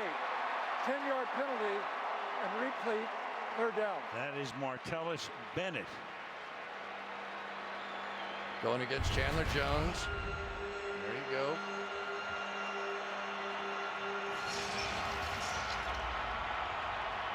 Wow. So now you're back to the 35. I don't know about that one. That looked like one of those power moves, but not a hold. So many times when a guy gets thrown to the ground, the basic instinct is that that was a hold, and I didn't think that was. They're still within Gostkowski's field goal range here if they don't get a yard on 3rd and 14. And Garoppolo surveying and spinning against the grain and firing downfield and out of bounds. So now it'll be 4th down, and you send in your place kicker, and they will. Gostkowski to attempt what will be about a 52 or 53 yard field goal. Let's go back to that hole because it's now substantial. See if he grabs him and throws him or just sort of does a power wrestling move to the back of the. You're allowed to do that. And then he finished it beautifully. I think that's just a great block. Gostkowski career long is 57. This will be 53 indoors. Ryan Allen to put it down, and the kick is good. What a weapon he is. Yeah. For years, I mean, you had Vinatieri for 10 years, and then Gostkowski for 10 years. That's in the jackpot. 12:35 left in the 4th. It's 20-14 Patriots.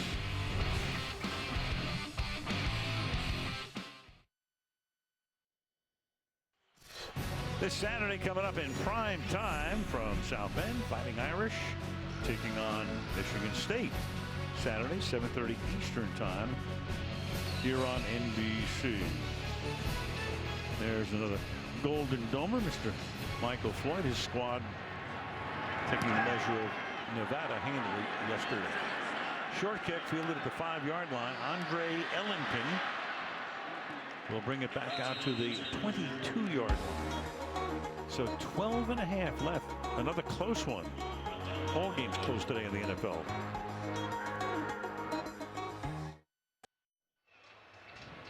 New England Patriots, one of the best tackling teams in football, but they've had their problems tonight with David Johnson. Just watch how elusive he is. Last season in just 107 touches, 24 missed tackles, and I think that the New England Patriots are a believer. He has shown the quickness, the elusiveness, but also the power tonight to come up with a touchdown. Some player. And I'll tell you, his receiving may still be a factor before this one's over. His team down by 6. 12 and a half to go.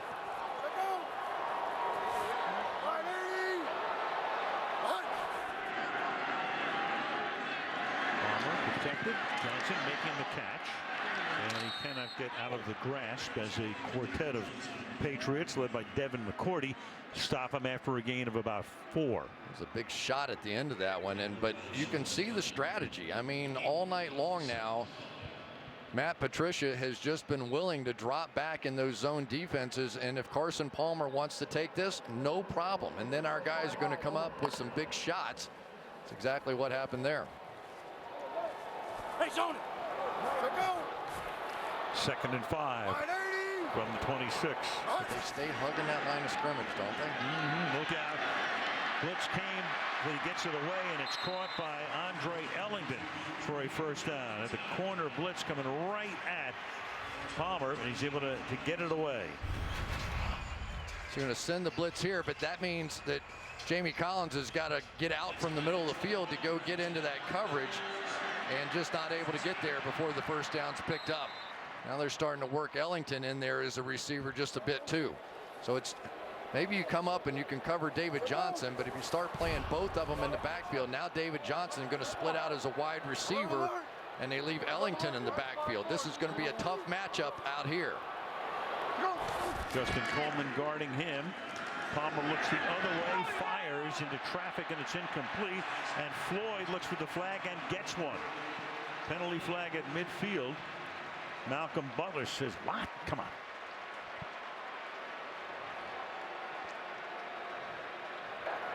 Holding defense number 21. A 5-yard penalty and an automatic first down.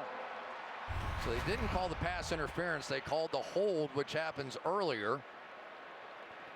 Big physical wide receiver, tough guy playing corner. Probably that little grab of the arm right there is what they saw, or that. But that would have been pass interference and farther down the field. So after the penalty on Butler, David Johnson is the back here. First down at the 43. And Johnson stepping to the outside, still on his feet, breaks away. First down, down the sideline he goes. Can it be caught from behind? Yes, at the 11-yard line by Devin McCourty. What a run. Stop, spins, breaks away, all the way to the 11. Maybe not as good as the one we saw in Philadelphia, but that's pretty special right there. Absolutely incredible. And then the speed to break away, and I can't believe he held on to this ball right here. He had no idea that Devin McCourty was behind him. Watch his stiff arm. Some player, just some player. And boy, those jump steps, looks like a long jumper. Looks like Bob Beamon jumping across the screen. In Mexico City, 46 yards. And a timeout is taken. Well, we talked before, you have Mr. David Johnson in your fantasy league. You made a nice pick. You know, he was the fantasy darling. Everybody wants to talk about, okay, who's the up-and-coming guy? But with what he did over the last, from about Thanksgiving on, I remember Bruce Arians was saying that. He said young players, rookie players, usually around Thanksgiving, they start waking up. And that was when Chris Johnson got hurt and gave him that opportunity. Watch this thing. Somebody on the inside.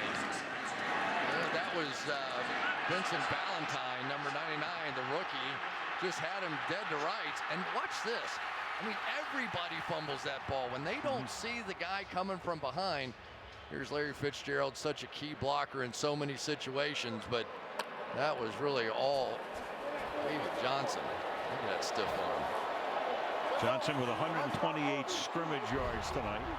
First and 10 at the 12. Now they go empty, and here's Johnson down here. Chung's on him. Pass over the middle is incomplete. Trying to thread it in to Floyd, and Butler is able to break it up. 2nd and 10. I might choose somebody other than Malcolm Butler to throw one at down here on the goal line in Arizona. This is just tremendous coverage on the outside here. The little post route, and he's going to go back door on it and almost had it. Of course, he did it in the other end zone. Yeah, he did. You don't have to worry about me remembering that one. Right. I have plenty of brain damage, but I remember that one. 2nd and 10 at the 12. Palmer to the corner, and it is Floyd who can't hold on to it. And again, they worked on Butler. 3rd down. Yeah, it was kind of a weird throw here. I thought it was going to be either a lob over the top or a back shoulder, but it was a line drive shot. And it kind of got right through there. He got just enough of it, didn't he? So it's a 3rd down and 10 at the 12. Once again, David Johnson flanked out to the right. His own defense coming. Palmer to the outside, that's caught, and that will be a first down. Michael Floyd. It was 3rd and 10. They'll spot it inside the 2-yard line. 1st and goal. It's so hard for the guy on the outside who's playing in the zone to understand just how wide you have to get. And for Carson Palmer, a gutsy throw out on the sideline, but that was big.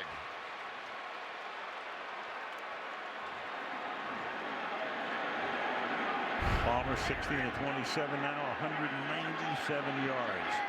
After Floyd makes his 3rd catch. Floyd comes in motion. And it's a fade, and it is caught by Fitzgerald. Another amazing catch. The 100th touchdown of that spectacular career. I hope he never retires. The inside receiver, so it gives you extra room to run this fade route. Watch all the hand fighting going on. He's got his head looking straight up into the stars. Does he control it? Yes, he does. Shoulder down. One knee or one shoulder equals 2 feet, right? There was a famous book written like that. By John Madden. There you go. Larry, what a career for this guy. He's a joy to be around, isn't he? He's great. Great company. Now for the lead, Catanzaro for the 33-yard extra point. And flags are down. You can jump over, but if you make contact, it is a foul on you. If you clear that, it is not a foul. So they get together, 2 flags. Collins trying to jump over it. So once he made contact, now you could opt to go for 2, but you probably won't. No, not in here. This situation. Not in the tie game. Larry.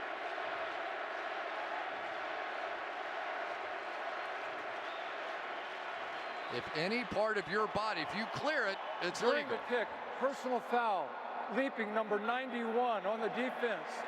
Arizona's exercised the option of leaving the extra point on the board and having the penalty enforced on the kickoff, 15 yards. You bet. Yeah. You were going to break a 20-20 tie. You keep it. The run by Johnson to keep it going. Fitzgerald with a catch. 21-20 Cardinals.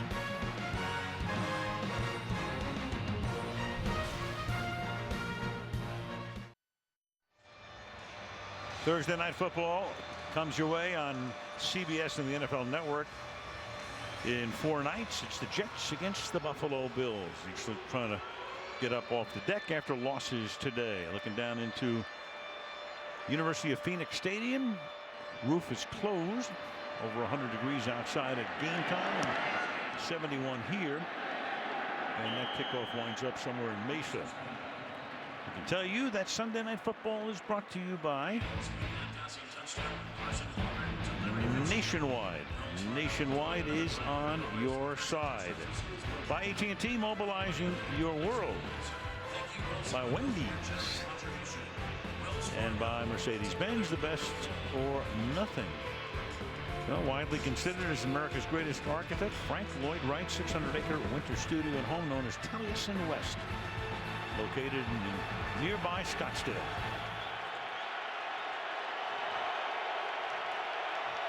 From the 25.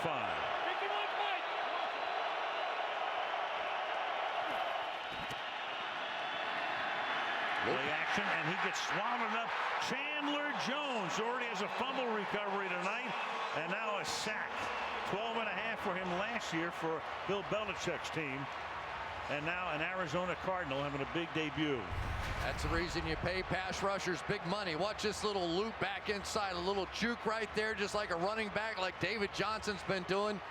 And for Garoppolo, now that they're playing more of these zone defenses, he's holding the ball just fractionally longer, giving these guys a chance. 5-yard sack, 2nd down and 15. Sidearm, incomplete, intended for James White. That'll make it 3rd down and 15. Good play by Marcus Golden. He read it late, but he did see it. He's had a pretty nice game out here tonight. He was the guy that maybe they thought they could get more out of. 4 sacks last year, and here we go. This is where we've seen Tom Brady do so many special things, but you sure don't want to turn one over and take too many chances here. 3rd and 15. Full decibel from the crowd. Play clock at 2. Shoulder shake, and again, and Garoppolo fires downfield, and getting open and making the catch is Danny Amendola. So Garoppolo able to extend the play twice with that shoulder shake, and then Amendola gets free in midfield. How fantastic was that? The mobility has been a bigger and bigger factor as we've gone along in this game. Scrambled around, bought some time. His eyes down the field. They tried to do a little trick, took a big shot at the end of that. They did a little fake quick screen, and we're going to try and run somebody deep. That didn't work, and Garoppolo just moved around until he found somebody open. 32-yard gain on a 3rd and 15, and Blunt is going to get tackled in the backfield. Tony Jefferson came flying through to get him as he took the ball off the handoff. They were going to try and crack with the wide receiver coming down the line of scrimmage, but it was too late because Tony Jefferson was blitzing and there was just nothing else anybody could do. Martellus Bennett's going to release, but Jefferson's going to come right by him. You could see, I think that was Malcolm Mitchell out there coming down. No, that was Hogan trying to get that crackback block, but there was no way. 6-yard loss, 2nd down and 16. Under 8 minutes to play. 4-man rush. Garoppolo fires over the middle, making the catch at the 41-yard line is Danny Amendola. Coming back from a couple of injuries, knee and ankle, limited in work during the preseason, but 2 big catches here. 3rd down and 3 now. Yeah, obviously this script yet to be written here, but Garoppolo's been impressive. You know, he's been calm in the pocket. He's moved when he needed to move and needs another one.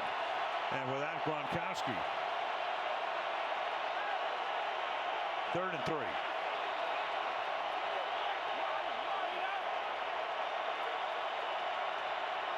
You want Brandon Williams at the top again. He's one-on-one. Nope. Only a 3-man rush, and that is somehow caught by White. In a lot of traffic, White makes the catch, and that gives them a 1st down to the 34. This is what Bill Belichick always has, a running back that he can split out, create a matchup against the safety, and feel like he has the advantage. And James White, simply one of the better receiving backs that there is in football right now. Big play. From the 34-yard line. Here's Blunt, and he gets tripped up in the backfield, so that's Jefferson. Been involved in the 6-yard loss, was covering on that last pass, and is able to tackle him as he gets the handoff here. 2nd down and 11. Well, they're even bringing Edelman now down to around the line of scrimmage like they would a Hines Ward or a Larry Fitzgerald, but they're just firing Tony Jefferson off the edge and they just can't get to him.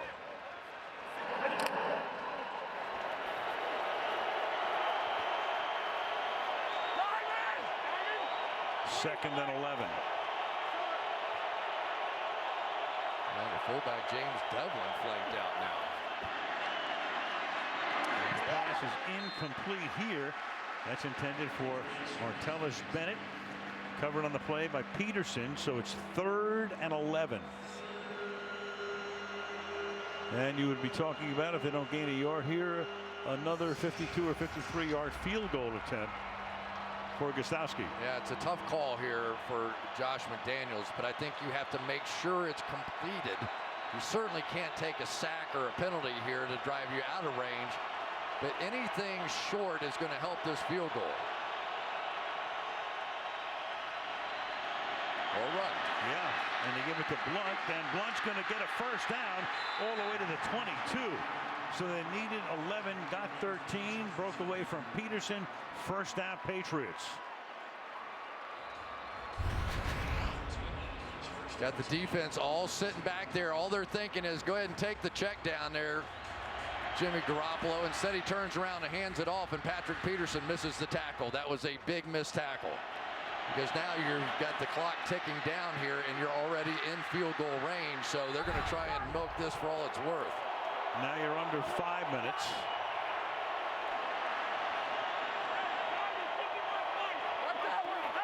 Play clock at 3. Double zeros, and they should be called for delay a game here, and they will be. Delay a game. Offense. 5-yard penalty. Remains 1st down. As Josh McDaniels told me, there's some things you can only learn by playing in the game, and that was a moment. That's frustrating for an offensive coordinator. You got things going, a little momentum on your side, and you stop the clock as well. Toss from 5, back to the 27. 10th play of the drive coming up. A couple of real key conversions. 3rd down on this drive. Flip it out. And look at that move by James White. Getting to the 20-yard line. Well, it's really just a backbreaker when you've got that many people in position to make a tackle, and you just simply, and that was, he buckled the knees of Dayon Buchanan in there. So valuable. So Arizona takes a timeout, and they're down to one left.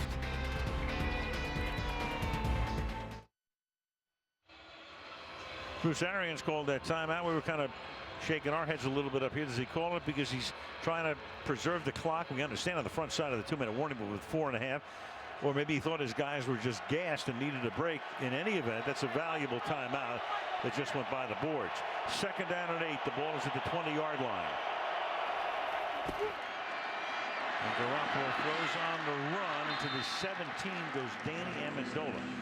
So on this drive, New England has converted 3rd and 15, 3rd and 3, and 3rd and 11.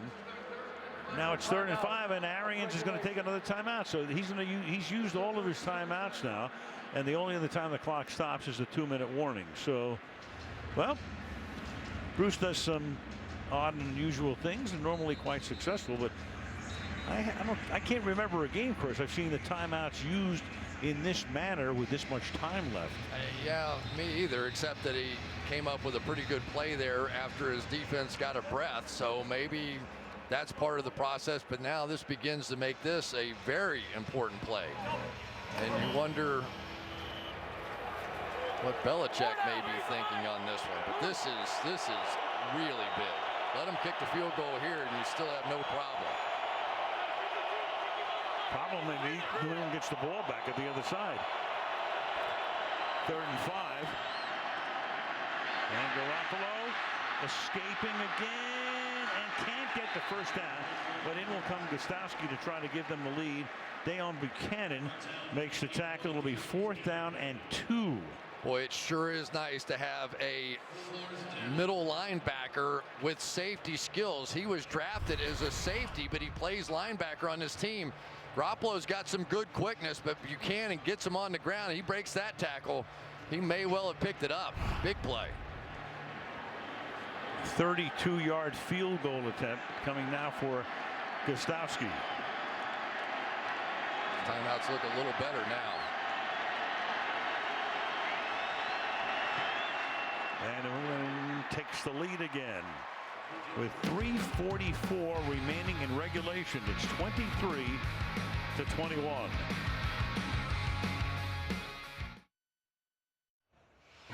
Sunday night next week, very special night. Brand new stadium opening in Minneapolis.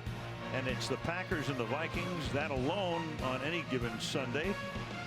Fantastic rivalry. There's a look at US Bank Stadium. We will be there in Minneapolis. Vikings came from behind today thanks to their defense. Packers had a wild one with Jacksonville, held on, so each will come in 1-0 on Sunday night. 3-yard line, Andre Ellington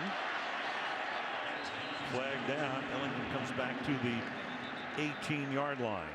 I tell you, they've kicked it short 4 out of 5 times, and not once has Arizona. Holding, receiving team number 27. This penalty be assessed half the distance to the goal. Huge. First down. Yeah, Tyvon Branch who's going to back him up. Of course, you know the rule change that they're going to bring it out to the 25-yard line. So what's Belichick going to do? Heck with that. We're playing football. They're going to pooch this thing straight up in the air, let his cover team go down there. They've done it 4 of the 5 kicks, I think it is tonight, and every one of them, they've held them short of the 25, and now they're at the 8-yard line. Well, Belichick for years always puts a premium on special teams. He's got Matthew Slater leading that group. Great cover guys, and pins them back inside the 10. Arizona drive begins from the 8-yard line. 3:38 remaining. Palmer throws and then is caught by John Brown. That's a gain of 8. Every time they move David Johnson around, Carson Palmer knows the exact coverage. He knows exactly what's going on. When they flank him out and the corner is on him, they know it's a zone, and he goes right back to the alternative receiver. 2nd and 2, and that is caught by Fitzgerald, and Fitzgerald breaking away out to the 37. First down, clock continues to run. I was going to say, Chris, they're almost in 4-down territory no matter where they are right now because of the timeout situation. I think that's the way Arians probably would have played it regardless. Right. Otherwise, New England just about to run the clock out. Only time it can stop for Arizona is at the 2-minute warning. Palmer. Oh, it's almost picked. It is Justin Coleman who got a hand in there. And it's incomplete. Second down and 10, intended for Jerron Brown. It was actually Jerron Brown that got a hand in there to save the interception. Jerron Brown's had such a good camp. They wanted to play him more and more, but this one was in very dangerous territory, and Brown saves that one. At the 37-yard line, second down and 10.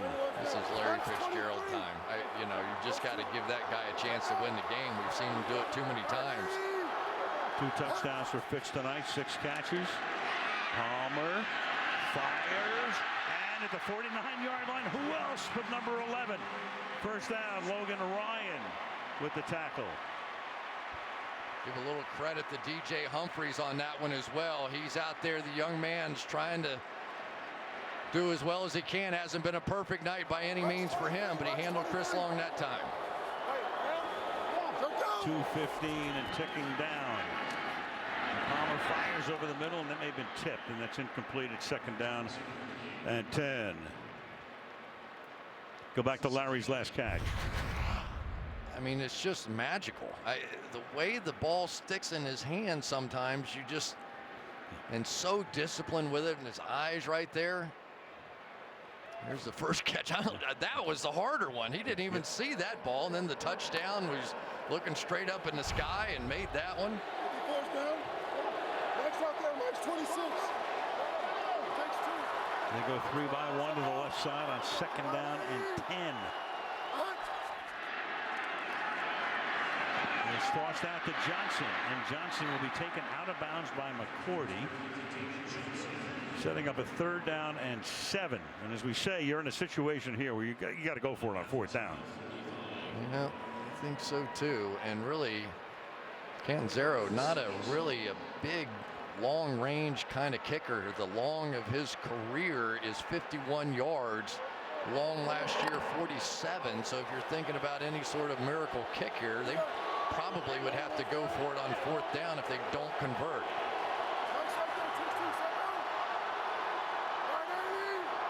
Third and 6. They put Johnson now in the slot.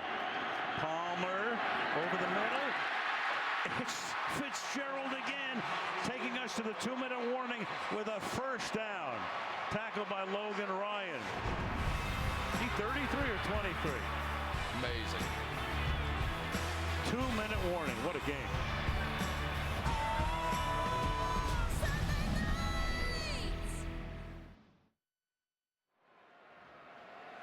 Right after the game, Volkswagen post-game report. Michelle with the stars of the game.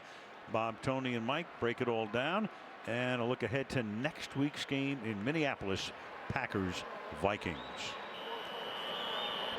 100th career TD. He's caught 2 tonight, 8 catches. On this drive alone, he's caught balls of 21, 15, and 10 yards. Accounting for 46 of the 58 Cardinal yards on this drive. They're in field goal range right now, and this is Johnson who takes it to the 33, and now it's Belichick who has to start thinking about taking the timeouts. Right, so one more first down, and basically Bruce Arians controls the game at that point because he'll have to burn the 3 timeouts. But he is in field goal range, let's say that. But Chandler Catanzaro was 28 of 31 last year, but his 3 misses, 47, 51, and 55. He did not miss under 47 yards, I believe it was. Let's go to Michelle. Well, last week in their final preseason game, Chandler Catanzaro hit a 59-yarder. And he told me, guys, before the game, he feels comfortable 60 yards and in based on that kick about a week ago. Yeah, I think you feel a lot more comfortable in preseason than you do trying to win a game at the end. But we'll see. Second down and 9 from the 33-yard line. Comfort means a lot to a lot of people. Oh, yeah. And down the sideline, and As he inbounds, it is Justin Coleman who comes down with it as a flag down. And I think you might have a hold. And if it is, Holding offense number 78. 10-yard penalty and repeat, second down. So that is Watford taking Mathis's spot, costing him 10. Here we go, right there. That's Chris Long across from him. And he pulled him down to the ground. Boy, this was close. Out of bounds, though. Regardless, right now, so now you're out of field goal range, unless you're going to want to try a 62-yarder. Good luck. 2nd and 19. 151.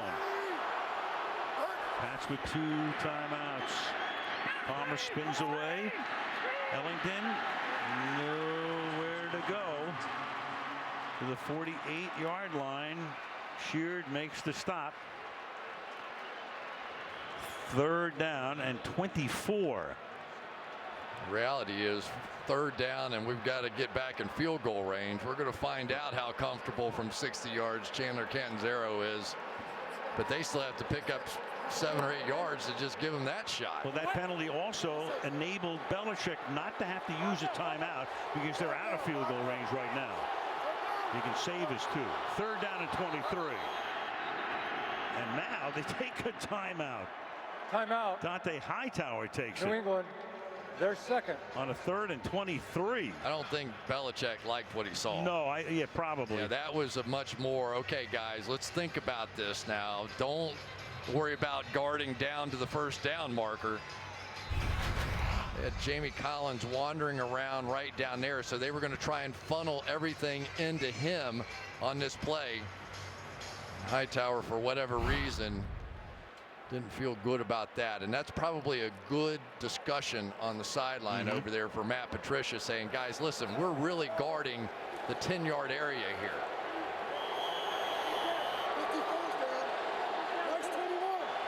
3rd and 23. Fitzgerald matched up with Ryan. Palmer over the middle. Caught 29-yard line, and this time it's Jerron Brown. Now they're back in field goal range. Or on a 4th down, they will spot the ball at the 29-yard line. And I'm surprised they're not taking a timeout. Yeah. Here. Well, New England, meanwhile, Arizona's out of time. Not Arizona, New England. Exactly. 4th and 5. Now you've got Catanzaro. Got to take that timeout. Well, you should, and they will now. New England. But this is where Belichick did not take a timeout in the Super Bowl and came up smelling like roses. But yeah, you've got to preserve what time you have left, because in theory, if he makes it, then you get your shot to go the other way and kick a field goal. Jerron Brown making the catch. Getting them back into field goal range. Working on the rookie Jones. So you're going to have about a 47-yard attempt to give them the lead. And then if New England gets the ball back, no timeouts. Perfect under 47 yards last year. Misses 47, 51, and 55. Drew Butler to hold it. Cameron Canaday to snap it. To try to give the Cardinals the lead again. Low snap, he gets it down, and the kick is no good. Bad snap.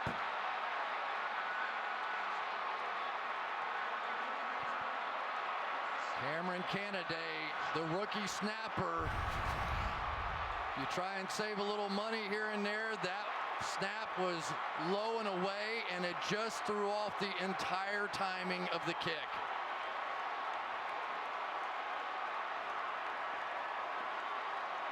And both our games this week, Thursday and Sunday, come down to a missed field goal at the end. So many people thought that if New England could just go 2-2 in the first 4 games without Tom Brady, that they would be set. Everybody in their division loses. They come in against a very tough Arizona team here and get it done. And now 3 home games before they get Brady back.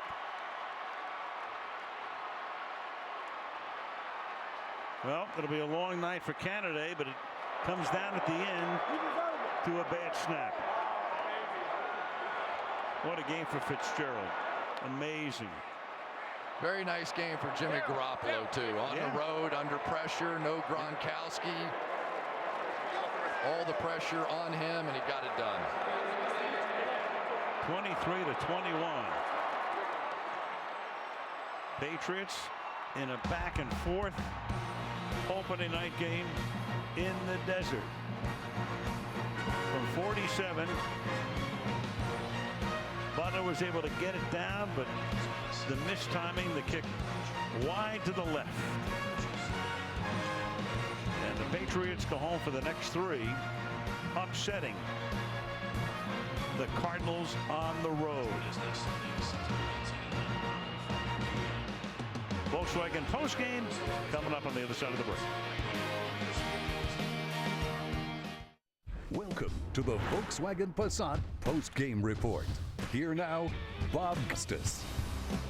A low snap didn't help, but Chandler Catanzaro misses from 47. Otherwise, it would be the Cardinals who would be celebrating. Instead, New England, a big underdog without Brady and without Gronkowski and other important players missing. They come into Arizona and win it 23-21.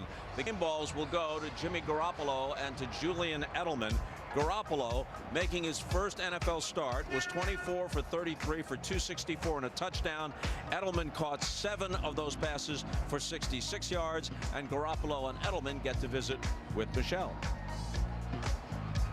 Jimmy, to come on the road, you've got a banged up offensive line, you don't have Gronkowski, and you're playing a really good team. How do you explain this win? You know, just all 3 phases. I mean, it really was. Everyone playing team football, great complimentary football. You know, it was just one of those nights. It's a good win, good team win. How would you evaluate you? You know, there's plenty of room for improvement. You know, we'll look at the film and get it corrected for next week. You couldn't wait to get this game started and actually play. Oh, man. Now that it's in the books, what's going through your mind? It's a great feeling. You know, just the whole team all around. You know, you really got to credit everybody. Yeah, it's an awesome feeling. Congratulations. And Julian, you were helping him quite a bit out there. How did he do? You know, he came in here and he did his job. He executed the offense. You know, it's good to see him come out here and play well. How were you two able to find a connection as quickly as you did? You know, we just did our job. We stayed in the scheme. We took in the coaching. We had a good week of practice, and we were able to execute in the game. We know that Tom Brady's at home watching. You want to say anything? Love you, buddy. We're going to get a couple more for you. A few more. Congratulations. Love you, Mom. Bob. All right, Michelle, and the schedule is favorable. Next 3 are all at home against Miami, Houston, and Buffalo before Brady returns against Cleveland in Week 5. Things don't look so bad for the Patriots as we bring in Tony Dungy. Tony, how was New England able to get it done tonight? Well, Bob, obviously Jimmy Garoppolo was outstanding, and as they said, he did his job. But I always marvel at Bill Belichick and his coaching staff because no matter who they have playing, who's out, they always do one thing. They take away what the opponent does best. Tonight, they took away the blitzing from Arizona's defense by throwing quick passes, running LeGarrette Blount, and they took away the deep pass to Carson Palmer and made them adjust and have to throw underneath. I thought it was just an outstanding coaching job by the Patriots staff.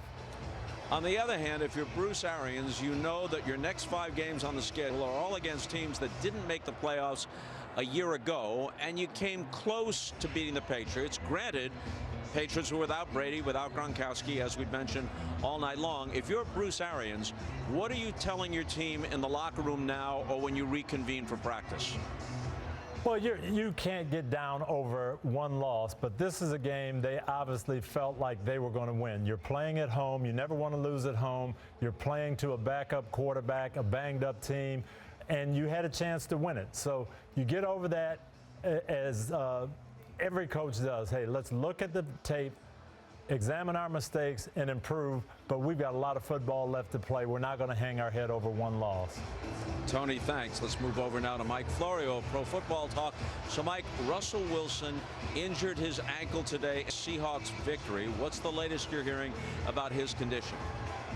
Well, Bob, the ankle injury bothered Russell Wilson for the rest of the game. Afterward, he acknowledged that it's sore. This is going to be one of those things we need to keep an eye on because it could linger. He could wake up very stiff in the morning, and they are playing a tough Rams defense next weekend.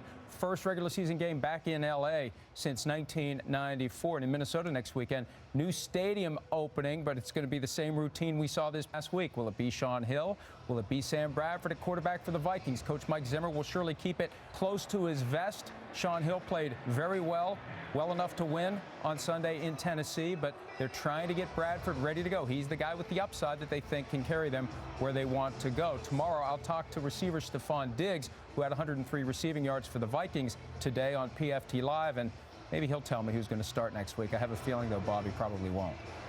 Okay, Mike, thanks as always for the info, and we look forward to Pro Football Talk Live tomorrow morning at 7 Eastern on NBCSN, followed by the Dan Patrick Show from 9 to noon with Hall of Famer James Lofton as a guest. Final score in Arizona, Pats 23, Cards 21. Alan Chris back to wrap it up after this.